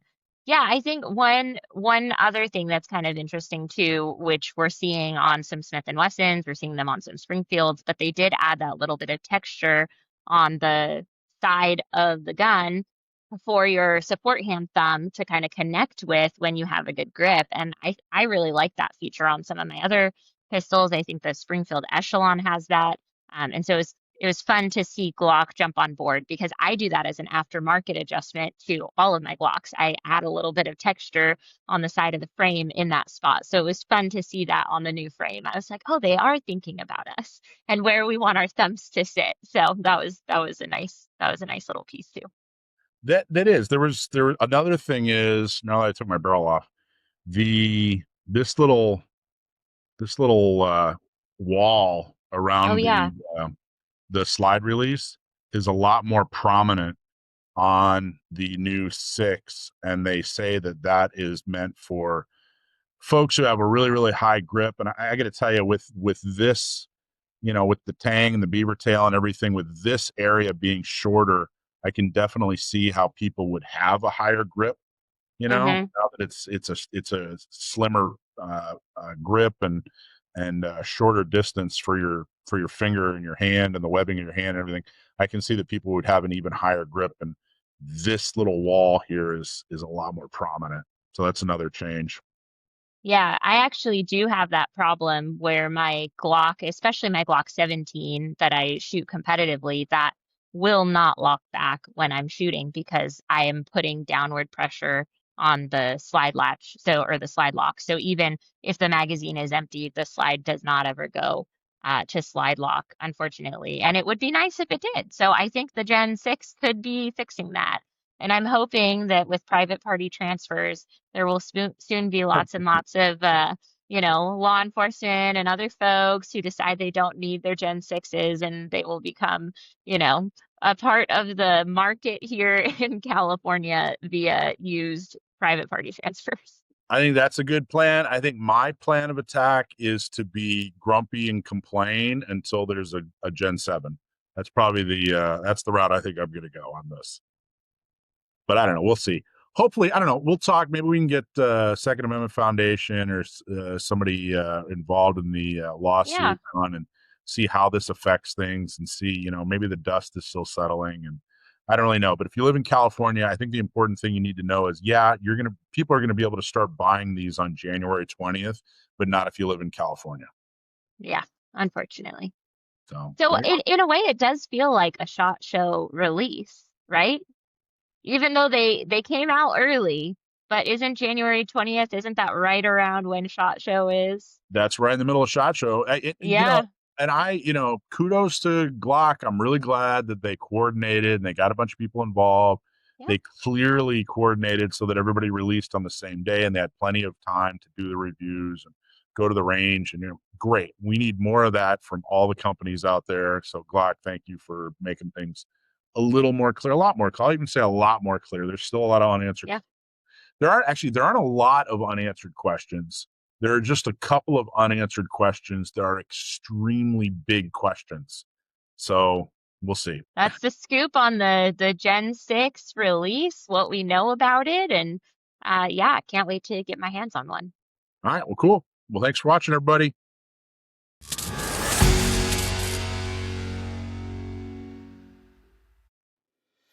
All right, it's Christmas time. San Diego County gun owners would like to invite you to our annual Christmas party. Set the date, put it on your calendar, and be there December 17th at the train station over on Old Highway 80. We do have a requested RSVP, so go on to sdcgo.org to register. Damn it. Is it org or com? Org. SDC, Damn it. It's SDCGO. As I started to say it, I thought, damn it, is it com or org? And I didn't know. You know what? Leave this in. SDCGO.org. like, yeah, let's just keep rolling. It doesn't matter. All right. So come to the Christmas party. Have some fun with it. There are going to be some great silent auction items. You'll have a Yes. chance to win some fantastic stuff, meet some friendly faces, fellow gun owners, enthusiast shooters. It's just a great night, a great time to Yeah, be there. that Springfield 1911-45, by the way, on the silent auction is a TRP. Nice. And I believe, I don't think that SAR 9, I don't think that's on the roster. I think this is the only way you're getting it. It's a private party transfer. I don't think Correct. that's on the roster. Okay. I believe you're right. then And we- a safari? And a safari. I got to Yep. tell you that In Africans, Africa? an actual African safari, that is totally legit. It's a we've gotten those before at other events like Gun Prom, and people have gone and they loved it. If you have any interest in a safari, come to our Christmas party. I have a feeling it is going to go for dirt cheap basement deal. I mean, honestly, Now's your chance. I'll just go throw that out there. So if you have any interest in an African safari, come to our Christmas party and Sounds awesome. do silent And I auction. just looked it up and verified the Star 9 is not rostered. So it is an off-roster opportunity. There you go. There you The only go. way to get it. Yep. And then there it is, Africa Maximo. Is that what it is? Pull that up again. Yeah, Maximum Safaris. Africa Maximum Safaris. It is really, really nice too. The accommodations are top notch. They totally take care of you, soup to nuts. Where you stay is beautiful. Your experience is beautiful. And you get to go on a really cool hunt. Why are you laughing? Soup to nuts. Soup to nuts. That's a. Do I have to do another English? Remember when I was doing like the cliches? We both started cracking At the up. beginning of a meal, you get served what? Soup. Soup. Yeah. And traditionally in the old days, they the would end, they would yeah. give nuts at the end. So soup to nuts. I understand. I got it. I just thought it was a very funny thing to say. Sounds like Soup to something your nuts. dad would say. Ah, Seemed like a that's dad hurtful. statement. I know. That's all true. right. All What else right, we got? Anything Don't else? forget Oh, yeah. that if you pledge $5,000 to SDCGO, you can come on and be a guest host for an episode. So we would love to have you. You get to sit in the studio with us in person. We'll have you here, and you get to co-host, guest host on all of our segments for that week. $5,000. It's pretty affordable way to get famous. Yeah, you get to run the show soup to nuts. How about that? I'm gonna start. I gotta whip that out more. Oh my God. I'm bringing it back. All right, well, cool. Well, thank you guys for watching Gun Owners Radio. I really, truly hope to see you at the San Diego County Gun Owners Christmas Party. It is a very cool venue. We got a lot to offer, and it's the last thing of the year. So come on out and enjoy, have a party, meet everybody, say hello, bid on some cool guns, bid on an African safari, and if we don't see you, which I hope we do, have a really happy holidays, whether you're Christmas or Hanukkah or whatever you celebrate, and have a very, very safe New Year's. So thanks for watching.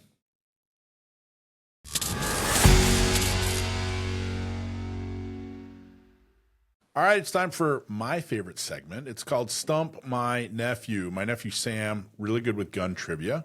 He's been on the show for years. It's extremely hard to stump him. If you send us in some kind of gun trivia, gun history, or the function of guns, something like that, send us in a question. If we use it on the air, we'll send you a hat or a shirt.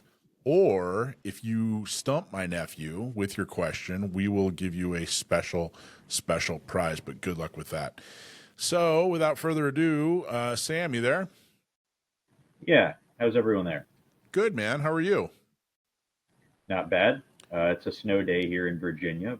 I'm sure you can't relate, but good. Yeah, I mean it's I got to tell you, it's really cold here. It dipped down to the high 50s, I think, overnight. So listen, I feel your pain. Okay, so this week's question, I think, is a good one. I don't know if it's going to stump you. It actually seems like it's in your wheelhouse, but Alicia, we're going to have you read it. Go ahead. All right. Your question, Sam, comes from Suzanne from Oceanside, and she asks, what is the current standard issue long arm for Israel, and what preceded it? And we also have a bonus part to this question, but we'll start with that first part. Suzanne from Oceanside, thanks for writing in. What is the current standard long arm for Israel? Now, it's a little bit of like there's an asterisk to it. There's an asterisk to a lot of these questions.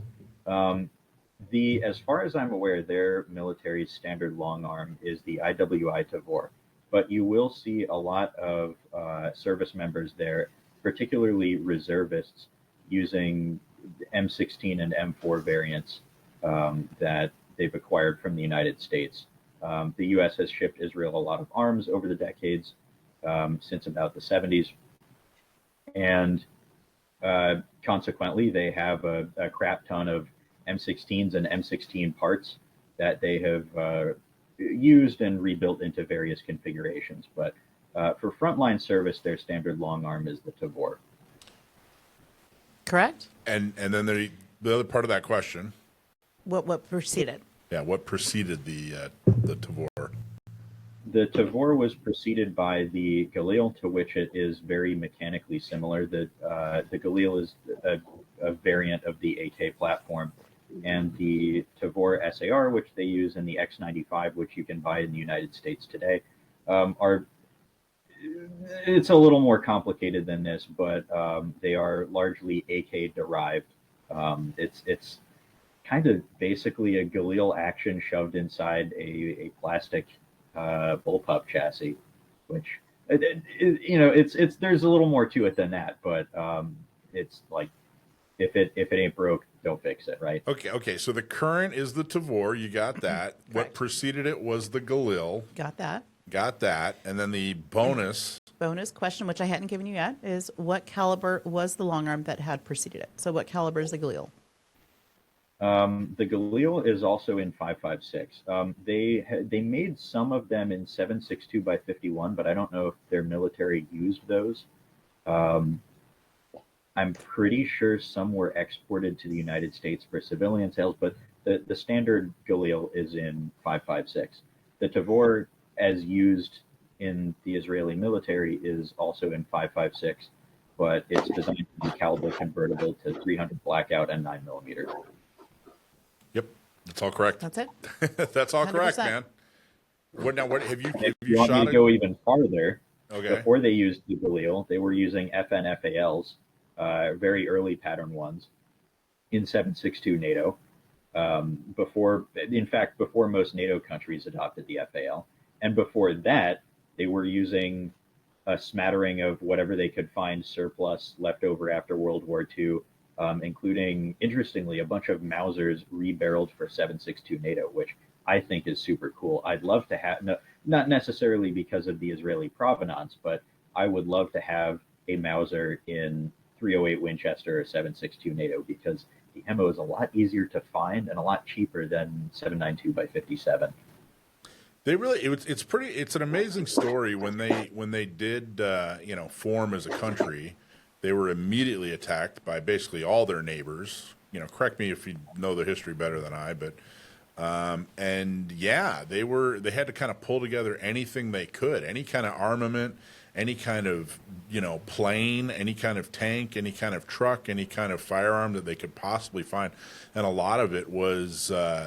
Oddly enough, a lot of it was, my understanding was leftover German, armament that was that they could scrape together and find, and they had to piece together this, that, and the other thing. But they finally, after being a successful country, came out with some pretty cool arms. Some of the stuff that they created was pretty amazing, and I think the Tavor and the Galil are definitely examples of that.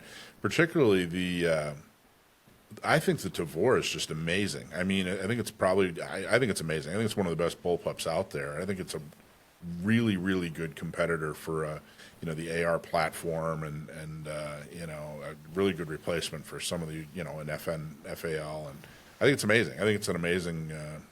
I had the pleasure of shooting one with an IWI representative, and he really walked me through like how it was ergonomically, created, and they really did a good job. I thought it was pretty amazing.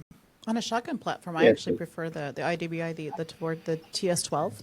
I prefer that over the Keltec KSG. Oh, yeah? Personally, yeah, I like the Tavor platform better. Yeah, the Tavor is neat. It has in my opinion, pretty well thought out control scheme. That's a common complaint among people accustomed to a conventionally configured long arm that bullpups are weird. Everything's in the wrong place. I disagree.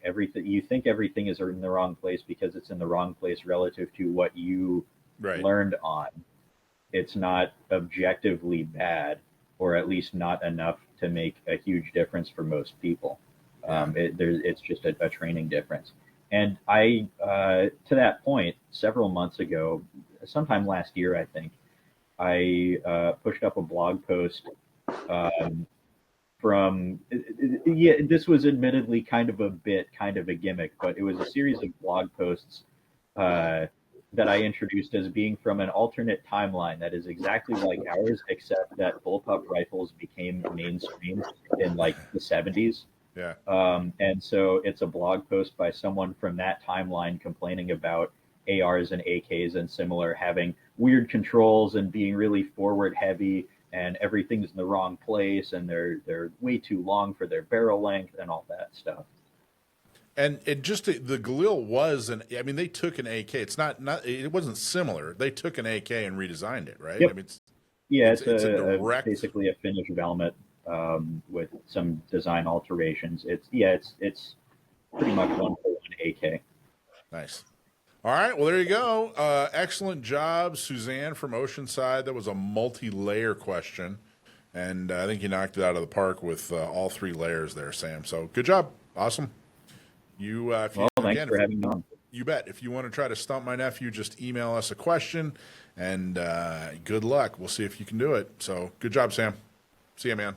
Thanks. And one more thing, everyone out there, please go to my recent blog post on the Gun Owners Radio blog about concealed carry data. I have a survey out, and I need as many respondents as I possibly can. So if you carry a concealed handgun, if you have carried a concealed handgun at any time during the past year other than for work, please go respond to that survey and give me your accurate results so I can figure out the state of affairs out there. There you go. Will do. Awesome job, Sam. Thanks.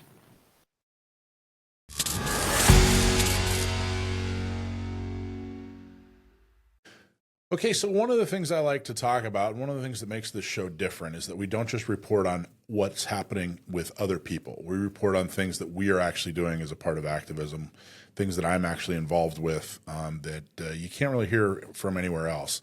Now, particularly, it's in San Diego, but there are stories from all over Southern California and even the occasional statewide or national. This one is very San Diego. And it started in about 2010, might have been 2009, might have been 2011, but it was somewhere around 2010. I had started doing a lot of Second Amendment activism. And one of the first places I went was the San Diego County Republican Party. And while I was there, some folks were excited to see me, some folks didn't care. One person who was particularly excited was a guy named Will Rodriguez Kennedy. Will Rodriguez Kennedy was in the leadership of the Log Cabin Republicans. Log Cabin Republicans are the LGBT branch of the Republican Party, or the LGBT subset of the Republican Party. Now, what's interesting about this and where we're going with this story is Will Rodriguez Kennedy is now the chair of the San Diego County Democratic Party. Even though I met him when I was hanging out with a bunch of Republicans, and he was part of the leadership for the Republican Party. Now, I was shocked to see this is his second go-around when it comes to being chair of the Democratic Party, and I was shocked to see that he got a second go-around, and I'm going to tell you why. But I want to tell you in order exactly my experience with Will Rodriguez Kennedy. So I met Will. He was pretty excited about the idea of hosting more Second Amendment events. We did an NRA event at a place called the Center in Hillcrest, which is actually the LGBT Center in Hillcrest where we did a self-defense seminar. The curriculum was NRA based, and he was a crucial part of that. I got to know Will. He was motivated. Now, he was motivated, but I got to tell you, Will was one of those guys who kind of floated around with the leadership but never actually did anything. You know what I mean? Like, he kind of, was always there trying to make opinions and, involved in decisions and that sort of thing. But he didn't actually do anything of any substance or help, or anything. But still, he seemed motivated, and that was exciting. And by the way, he was very conservative. For a Republican, for anybody, he was extremely conservative. In fact, the only place he strayed from the party's platform was at the time, gay marriage was a big topic. And he was obviously very supportive of same-sex marriage. But everything else, as far as low taxes and abortion and everything else, he towed the line for the Republican Party. It was almost like he was compensating. He was kind of, over compensating for because he was a part of the LGBT community. It was almost like he was trying to prove himself to be a conservative. But man, he was, I would say in a lot of ways, more conservative than I was. But on Second Amendment, he was right in line. He wanted people to be able to keep and bear arms. He wanted people to be able to carry firearms. He was pro, getting rid of the assault weapons ban. He was right there. Like I said, he got an NRA hosted event at the LGBT Center in Hillcrest, not once but twice, 2 years in a row, and he was a big part of doing that. So I get to know him, and before I knew it, he actually got booted. He got voted out of the Log Cabin Republican leadership. And the reason was you can pull up the story about that February 23rd meeting of the San Diego Democrats for Equality featured a direct, sorry, that's the wrong one. He that's the wrong link. But he was voted out of the LGBT, the Log Cabin Republicans. Oh, here it is. Actually, pull up that again. Pull up and page down. Rodriguez Kennedy left the Log Cabin Club presidency in April of 2011 under a cloud after he admitted using the club's debit card for $100 worth of personal purchases. Quote, "There was no problem," he told San Diego City Beat reporter Dave Mass. He repaid the club's account as soon as he realized what had happened. Quote, "But some of the board thought that it was an egregious mistake." So he used Log Cabin Republican money to make some kind of, I don't remember if it was one or multiple purchases that were personal. They had nothing to do with the Log Cabin Republicans. And once they found it out, what had happened, his excuse was, I got the cards confused and I'll pay it back immediately. Well, he lost the faith of the Log Cabin Republicans, and they immediately voted him out. Now, I got to tell you, I think it took a lot because, like I said, he was very motivated. He was doing a lot in leadership. He was, getting seminars set up and had a vision, that sort of thing. And they still lost faith in him and didn't believe his story enough to boot him out. Well, that's interesting because I feel like if you just look at it on its face, that doesn't seem like such a crazy thing to happen. Like you've got a wallet, you've got a bunch of cards, you pull one out, you're not really paying attention, whatever. You realize it's an error, you fix it. To me, I'm kind of like, yeah, I don't know. Like that's not the hugest deal ever. Or, you're on your phone, it auto-fills your last credit card. Well, last credit card I used wasn't my credit card, it was a credit, whatever, right? I think they were looking for a reason to get rid of him, and this was just a good opportunity. Because why else would you, shun somebody over an honest mistake of $100? Maybe they had other reasons to believe that this was not an honest mistake. So I was there, and I know the leadership, and you just hit the nail on the head. Okay. I was like, this story doesn't make sense. Exactly. Yeah. They wasn't just like, oh, hey, gosh, we're totally happy with Will. Right. And then he makes this one mistake, so we're going to, throw him to the wolves. No. Okay. They had already lost faith in him, but this was the most provable. Right. Is and maybe the word. Sometimes all it takes is one thing that you can actually stick to and say, okay, this is the reason, this is what we're going to go with. Right. A lot of times agencies or boards don't want to list out all of these little tiny things because it makes them look like picky or, and so they want one thing that they can say, look, this was bad. Well, and the other thing about it, the other thing to consider is the log cabin Republicans in San Diego, not the biggest group in the world. They were really hurting for membership. So for them to take action, there's maybe, on a good night at a meeting, there was maybe a dozen of them. Oh, wow. So, on a good night. Right. So for them to take such drastic action against not just a member, but a leader. Yeah. I mean, this wasn't something. Now, the next thing that I remember is that he and I had conversations about he was actually in the Marine Corps, but left. And what he told me before he got booted out of the Log Cabin Republicans in a conversation that he and I had is that he got booted out of the Marine Corps after he was accused of stealing something. That feels like a big deal. Yeah. So I was a dishonorable discharge? I don't remember if it was dishonorable or what the actual, but I know that he didn't leave because he told me he didn't leave because he wanted to. He told me he was accused and that somebody had a personal issue with him. So they accused him of stealing something. So they kicked him out of the Marine Corps. Interesting. Now, what's even more interesting is let's click on this other one, the NPR KPBS story. Gay Marine led double life under military policy. What a title. Yeah. Will Rodriguez Kennedy was honorably discharged from the Marine Corps under the military's don't ask, don't tell policy. He talks to Steve Inskeep about the time in service. So after this, basically after what had happened around this time is that don't ask, don't tell was going away. Yeah. And so he came out, and all of a sudden his story was that he was kicked out because he was gay. Because of don't ask, don't tell. Interesting. But that's not what he told me before the issue got fired up. Now, I haven't really talked about this publicly, because I thought, well, that's weird. But I have talk to other people like, hey, did you know? I kind of ask other people that knew him, did you know that it was? And they were like, well, that's not what I heard. And he's told a couple of different stories. And I thought, well, gee, that's interesting.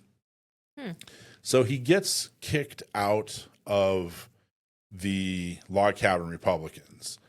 And that was pretty much it for him in the Republican Party. That was his foothold in the Republican Party. He didn't really pursue anything in the Republican Party after that. But what happened around that time also was Nathan Fletcher left the Republican Party and eventually went to the Democratic Party. And who followed him right around that same time? Will Rodriguez. Will Rodriguez Kennedy. He followed him, went to the Democratic Party, and next thing you know, he didn't just join the Democrats and just kind of, be a Democrat and, just do normal volunteer work. All of a sudden, he's involved in the leadership. Now, this is somebody who, again, was more conservative than I was. I mean, he and I saw eye to eye on guns, and I'm not exactly soft on Second Amendment. I've dedicated my entire life to it. Again, taxes, all the hot button, immigration, all the hot button items, he was a full-on conservative. In fact, he would brag about how conservative he was. And not only was he now all of a sudden a Democrat after being rejected by the Log Cabin Republicans, but all of a sudden he was towing the Democrat line. All of a sudden he was, following their lead when it comes to issue after issue. And he started working his way up the ranks as far as the leadership. And I'm going, well, that's the most bizarre turnaround I think I've ever seen. I mean, yeah, that's crazy. I don't think people were as surprised that Nathan Fletcher left the Republican Party and went to the Democratic Party as they were this guy. That's how conservative he acted or pretended Nathan Fletcher wasn't a Republican. It's like in a lot of ways, right? Yeah. I was like, do you know what party you're affiliated with? Like, Right. But this guy sounds like he was actually talking the talk and, believing conservative principles and values. So that's interesting. Or at least saying it. Yeah. So all of a sudden, next thing I know, a couple of years went by, and he actually gets voted the chair. This is mid 2010s. I don't remember the exact date, but it was before 2020. He was actually voted by the San Diego Democratic Party to be their chair. I thought, how do you go from a conservative Republican who got kicked out to all of a sudden you're the leader of the Democratic Party? So at that time, he and I hadn't had any bad words or anything. In fact, I remember sending him encouraging words like, hey, man, hang in there. Right. Figure out what you want to do in life and, continue. And then as chair, I started reaching out and thought, well, this might be a good opportunity to find people in the Democratic Party who are pro-Second Amendment. Of course, yeah. And, hey, we'll be able to support them. Well, obviously he was too much of a big shot for me. And he started, the conversations were few and far between, and the ones that we did have were less than supportive. All of a sudden he's this progressive Democrat with all these new ideas and he didn't have time for me. I remember one time, I asked him to get involved with an issue and, followed up with him. It was just basically like, hey man, what do you think's going on with this? And he basically told me, he's like, look, I forget how much it was, like 1 million, registered Democrats that I'm in charge of. I don't have time for you. I mean, it was really, really rude. That's funny. But the funny part is, not so funny, is maybe a month after that, and let's pull up the reform story. Will Rodriguez Kennedy, plagued by allegations of financial impropriety over the years, now faces allegations of sex without consent from local Democratic activist. He was actually accused of sexual assault by somebody. In a stunning post to her Facebook page on Thursday, Tasha Williamson, a local Democratic activist and former candidate for San Diego mayor, said that San Diego County Republican Party Chairman Will Rodriguez Kennedy has been accused of misconduct. The chair of the Democratic Party needs to tell the party about the allegations against him. Allegations of sex without consent are rape. Several men have been accused of this in the party, and the party has failed to investigate, support, and protect a victim in this incident. She went on to talk about exactly what happened. So he was actually accused by somebody who he actually had been in a relationship, wasn't a total stranger. This other guy accused Will Rodriguez Kennedy of sexual assault. Wow. And basically, some of the volunteers, some of the other members of the Democratic Party were like, hey, we can't just sit by. Like, you have to do something about this. You can't just sweep this under the rug. It's happened too many times that you've swept it under the rug. So you have to do something about this. It's interesting that, regardless of the party, sexual assault allegations should be, looked into and taken seriously and all of that. But I do feel like it's interesting that often we hear about the Democratic Party brushing things under the rug. Yeah. And a lot of times people are saying things kind of like, well, for the greater good kind of vibe. And it's crazy to me because if you think about, how much the Democrats hate Republicans right now because people voted for Trump and they think Trump is like this bad, sexual assault guy. It's crazy that they're doing it within their own party too at a smaller level, but not caring about the victims. Oh, yeah. It's like, if we all care, let's all care. Like, I care about sexual assault allegations. I do not like a lot of things about Trump. His past is one of them. The Democratic Party consistently brushing things under the rug is something that we've seen a lot in San Diego's history. It's not just this situation. Bob Filner. Yes. A couple others.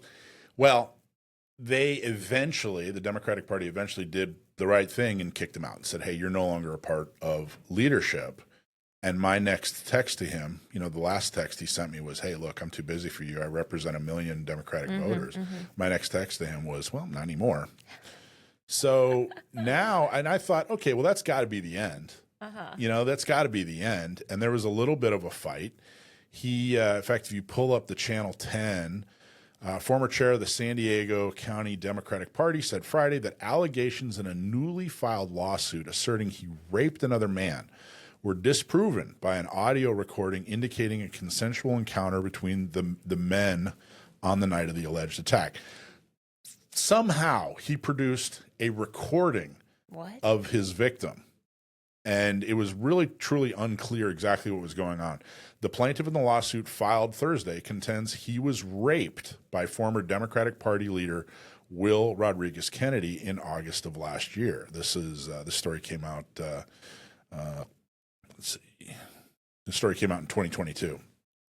So there was or there wasn't an audio recording that disproved it? So there was an audio recording. Whether it disproved it or not is depends on who you ask. Will Rodriguez Kennedy said, "Oh, this disproves it," but did it? When the allegations first surfaced in May, Rodriguez Kennedy denied the claims and subsequently announced that he was taking a leave of absence as the party's chair. The lawsuit's filing came about a week after Rodriguez Kennedy issued a statement indicating the San Diego County District Attorney's Office had concluded a criminal investigation of the matter and decided it would not file charges. Okay. So they did investigate it, but they decided not to file charges. Now, what's interesting is if you could go to the Times of San Diego. The Times of San Diego reported on this. Former San Diego Democratic Party chair announces exoneration from the 2021 sex assault accusation. Now, what's wrong with that? Exoneration has a very specific definition. Right. Exoneration to absolve someone from blame for a fault or wrongdoing, especially after due consideration of the case. That is not what happened Times of San Diego. The district attorney decided that, hey, you know what? We don't have enough evidence to move forward. Now, my understanding is that this person that was accusing him of rape was somebody he was in a relationship with at some point. Mm-hmm. I don't know if he was in a relationship with him. It wasn't clear to me if he was in a relationship with him at the time, but at some point. And then they patched things up. And so they lost the accuser's will to move forward. And they just decided, you know what? We don't have enough evidence to move forward. On our own. Outside of this charge being brought by the victim. Right. Okay. Interesting. So he was not exonerated. They just decided, you know what? Whether we think he's guilty or not, we don't think we can prove it in court. So I honestly couldn't believe it. So he decides to try to weasel his way back in. And they actually there was actually a struggle, which I kind of appreciate that some of the Democrats out there said, hey, wait a minute. Right. You just want him to step right back into the chairman position. Yeah. And honestly, they already had a chair that was competent, who was doing good things for Democrats, whether or not you agree with Democrats' platform or not. They had somebody who was running the ship fairly competently, but Will decided, nope, his ego couldn't, he's got to get in there and be the center of attention again. Right. So if you look at the Point Loma and Ocean Beach Dems article, vote of no confidence in Will Rodriguez Kennedy as chair of the San Diego County Democratic Party. Club members express our strong position of no confidence and opposition to Will Rodriguez Kennedy resuming duties as chair of the San Diego County Democratic Party.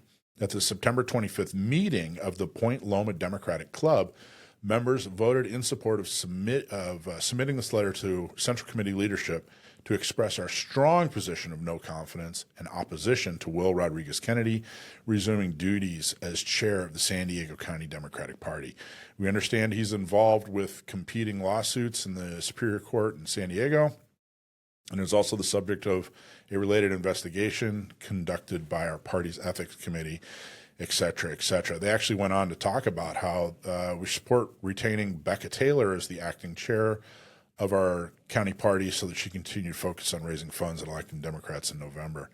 So there was some pushback, but somehow he was able to convince enough people to get back in the chair position. Wow. Now, I got to tell you, what I know of him, I was not surprised when I heard about the sexual assault accusations. And what do I mean by that? Now, look, I'm not a psychiatrist, but I know people who are unable to handle their emotions, and I know people who are unable to handle their rage. And, you know, even an armchair psychiatrist, you know, Right. with a degree from the University of Google knows that, you know, sexual assault is an act of power. You know, it's an act of rage. It's not necessarily considered, from what I've read, not being an expert, you know, a you know, like a sexual preference, Right, you know, or right. it isn't about sex. It's about power and control and Right. yeah, demeaning. And, exactly. Yeah. And from the way I saw him react to everything that I witnessed when he was with the Log Cabin Republicans, when he told me one story about his Marine career and then came out with another story about his Marine career or, you know, time in the Marine Corps, from his reaction, you know, by leaving the party, storming away from the party and then going to the Democratic Party, completely changing all his views so that he could work his way up into the leadership position. And then the way he treated me once he left, even though I was nothing but supportive and respectful to this kid. Right. Like you know, I thought he was an odd duck, but if you're going to work in politics, you better be able to, you know, get used to some odd ducks. Well, you know, people who work with, you know, offenders, right? Violent offenders, sex offenders, whatever, they frequently talk about how there's a lot of really tiny signs along somebody's life. And maybe as, you know, like a friend, or let's say you're a neighbor to somebody who like once in a while says something that's just a little bit off, but you rationalize it in your mind because you're like, well, I've never heard him say anything else that weird, or, you know, yeah, sometimes people make weird jokes or whatever. So people are kind of socialized to let little things slide. But a lot of times these types of people are trying to see how far they can go before your red flags are up. And so, you know, maybe for somebody like him, people who knew him and people who interacted with him saw a bunch of these little red flags along the way. But in the moment when you have a relationship with this person, it's easy for you to kind of dismiss those concerns as, well, you know, everybody has a temper now and again, or everybody wants to succeed and they want to be the best. And, you know, maybe cheating to get there is, you know, just what people do. You know, like it's easy when you have a personal relationship to somebody to not want to think that they're capable of these horrible things. And unfortunately, that's how a lot of, you know, predators stay in positions of power in our communities. You think about, you know, coaches at schools or whatever. They keep their position of power because they're good at hiding it from the people who would not allow it to continue. And it's interesting that, you know, even your kind of limited interactions with him a long time ago to now seeing all of these claims, you're like, oh yeah, actually, it wasn't surprising to me. But in the moment, back in 2020, right, if someone had said, hey, do you think, or 2010, do you think somebody, you know, do you think he would hurt somebody? You probably would have been like, no. But then in hindsight, all those red flags had stacked up enough in your brain that you were like, actually, I can see how that could be the case. You know, he was always in the position of power. He was always absorbed with the idea of gaining a position of power, which a lot of people just rationalize as, yeah, that's politics. Right. But maybe he's certain just motivated. People shouldn't be in positions of power. Maybe if you want power too much, you shouldn't have any. And maybe that drive, if what you want is power. So, you know, he wanted power in the Republican Party. That didn't work. So he completely changed everything about him and went to the Democratic Party to look for power. Maybe if that pursuit, you know, that pursuit of power manifests itself in other ways. Right. And so that's why I wasn't surprised. I was not shocked when there were allegations of sexual assault. But it was, you know, I mean, the Democratic Party is so judgmental and so, they clutch their pearls and believe all victims. Yeah, I believe the victim. I absolutely believe the victim here. And they were like, I don't know, we're gonna, and then they, look at him as exonerated just because the DA couldn't quite get enough evidence to actually file charges. So they vote him back into a position of power, even though they had somebody that was perfectly capable. And we don't know what kind of political pressure the DA was feeling in their decision to not bring charges. I know specific cases that had plenty of evidence and the DA decided not to pursue charges. That does not mean that that person would not have been convicted in court. It means the DA was being asked by somebody above that position not to press charges on that particular person for some sort of, political reason. Political reason, because he was involved in politics. And it was, you talked about some of the signs. So I represented an organization and a cause. He represented actually multiple organizations. It wasn't just Log Cabin Republicans. He was in all these different organizations. Were we friends or were we colleagues? It's kind of a weird situation. Yeah. It's tough. We were friendly, and he obviously, disclosed a lot of personal things to me about his time in the Marine Corps and that sort of thing. We were friendly, but we were really more like colleagues. And the reason I bring that up is it's tough when you're in that weird gray area, when you do see warning signs, when you do see red flags, because it's different for a friend, it's different for a colleague, and it's even more different when you're not sure if that person's a friend or a colleague. Yeah. And so anyway, I couldn't believe this story. I still can't believe this story. It is unbelievable to me that this guy is the chair of the San Diego County Democratic Party after all of this credible accusations by somebody he knew, who said, didn't just say, he used the word rape. Yeah. Raped him. And that he had no recollection of going back to this guy's house, had no recollection of the evening because he was so blacked up, and woke up while, from his perspective, being raped. Yeah. Like, that's his memory of waking up. Yep. Crazy. It's unbelievable to me. So anyway, interested to hear what you guys think. I got to tell you, I don't know why anybody pays any attention to national news. There is so much going on right here in your backyard in San Diego. But I don't think anybody has heard that, oh, by the way, the leader of the Democratic Party, the chair of the Democratic Party here in San Diego, was accused of rape by a former boyfriend. And not only, was he the chair, but now is again the chair after these accusations, even though all they came up with was, hey, we don't have enough to prosecute. It's unbelievable this is going on. So there you go, Democratic Party. There's your chair, Will Rodriguez Kennedy.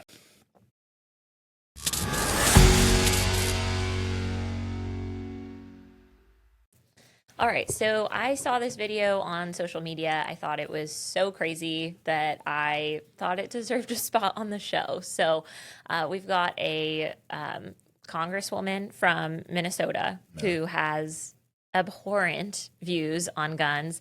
But this one was just so incorrect and funny and like laughable that I wanted to give it a spotlight. So let's watch what she has to say. So one of the things that's going to be important is to create a registry. So we know where the guns are. We can know when they go into the wrong hands, when they're stolen. And we can actually start a buyback program. I know that some of the Minnesota legislators have had that legislation, and that's something that we should be thinking about on a federal level.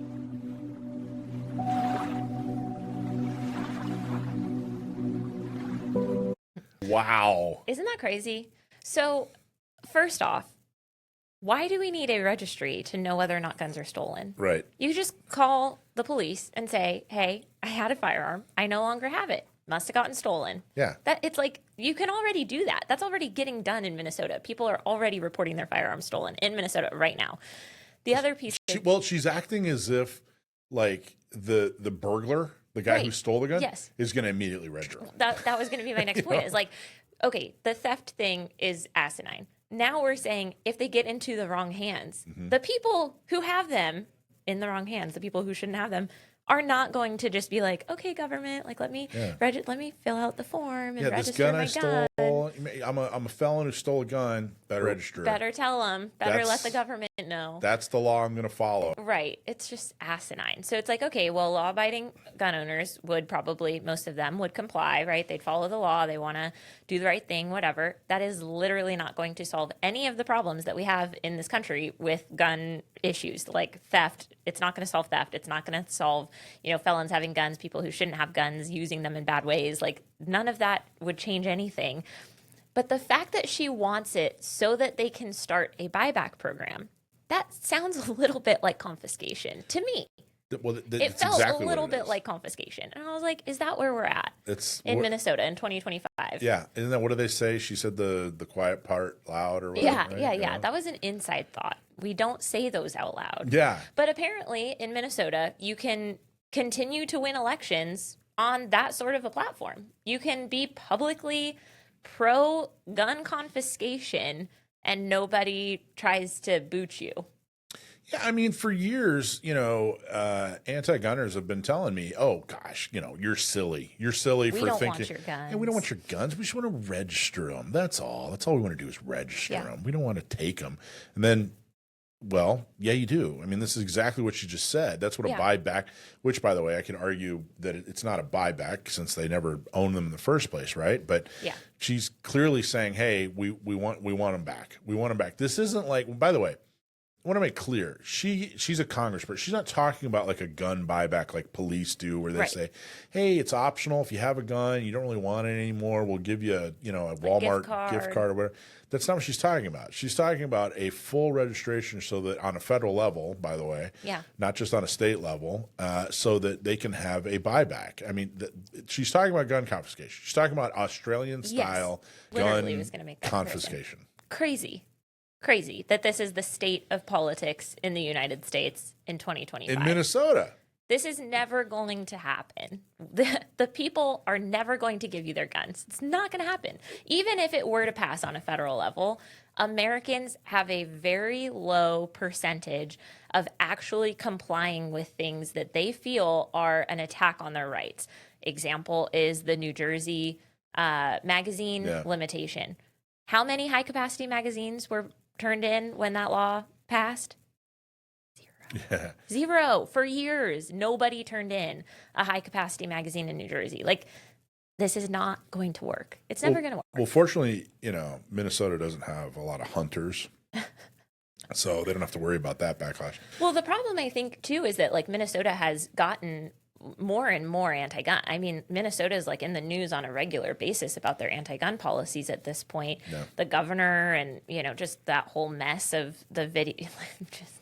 Minnesota is kind of a mess right now when it comes to Second Amendment policy, which is unfortunate because you think of it as this like you said, hunting. You think of it as like this outdoorsy place where there's a lot of people who care about Second Amendment tradition and have collections and all of that. There's a lot of agriculture. Yeah, there's a ton. They actually have a lot of crime. They have a lot of crime. A lot of dangerous situations happening in Minneapolis. And they have in Minneapolis, they do. The rest of the state, not so much, but they also have a really good concealed carry program.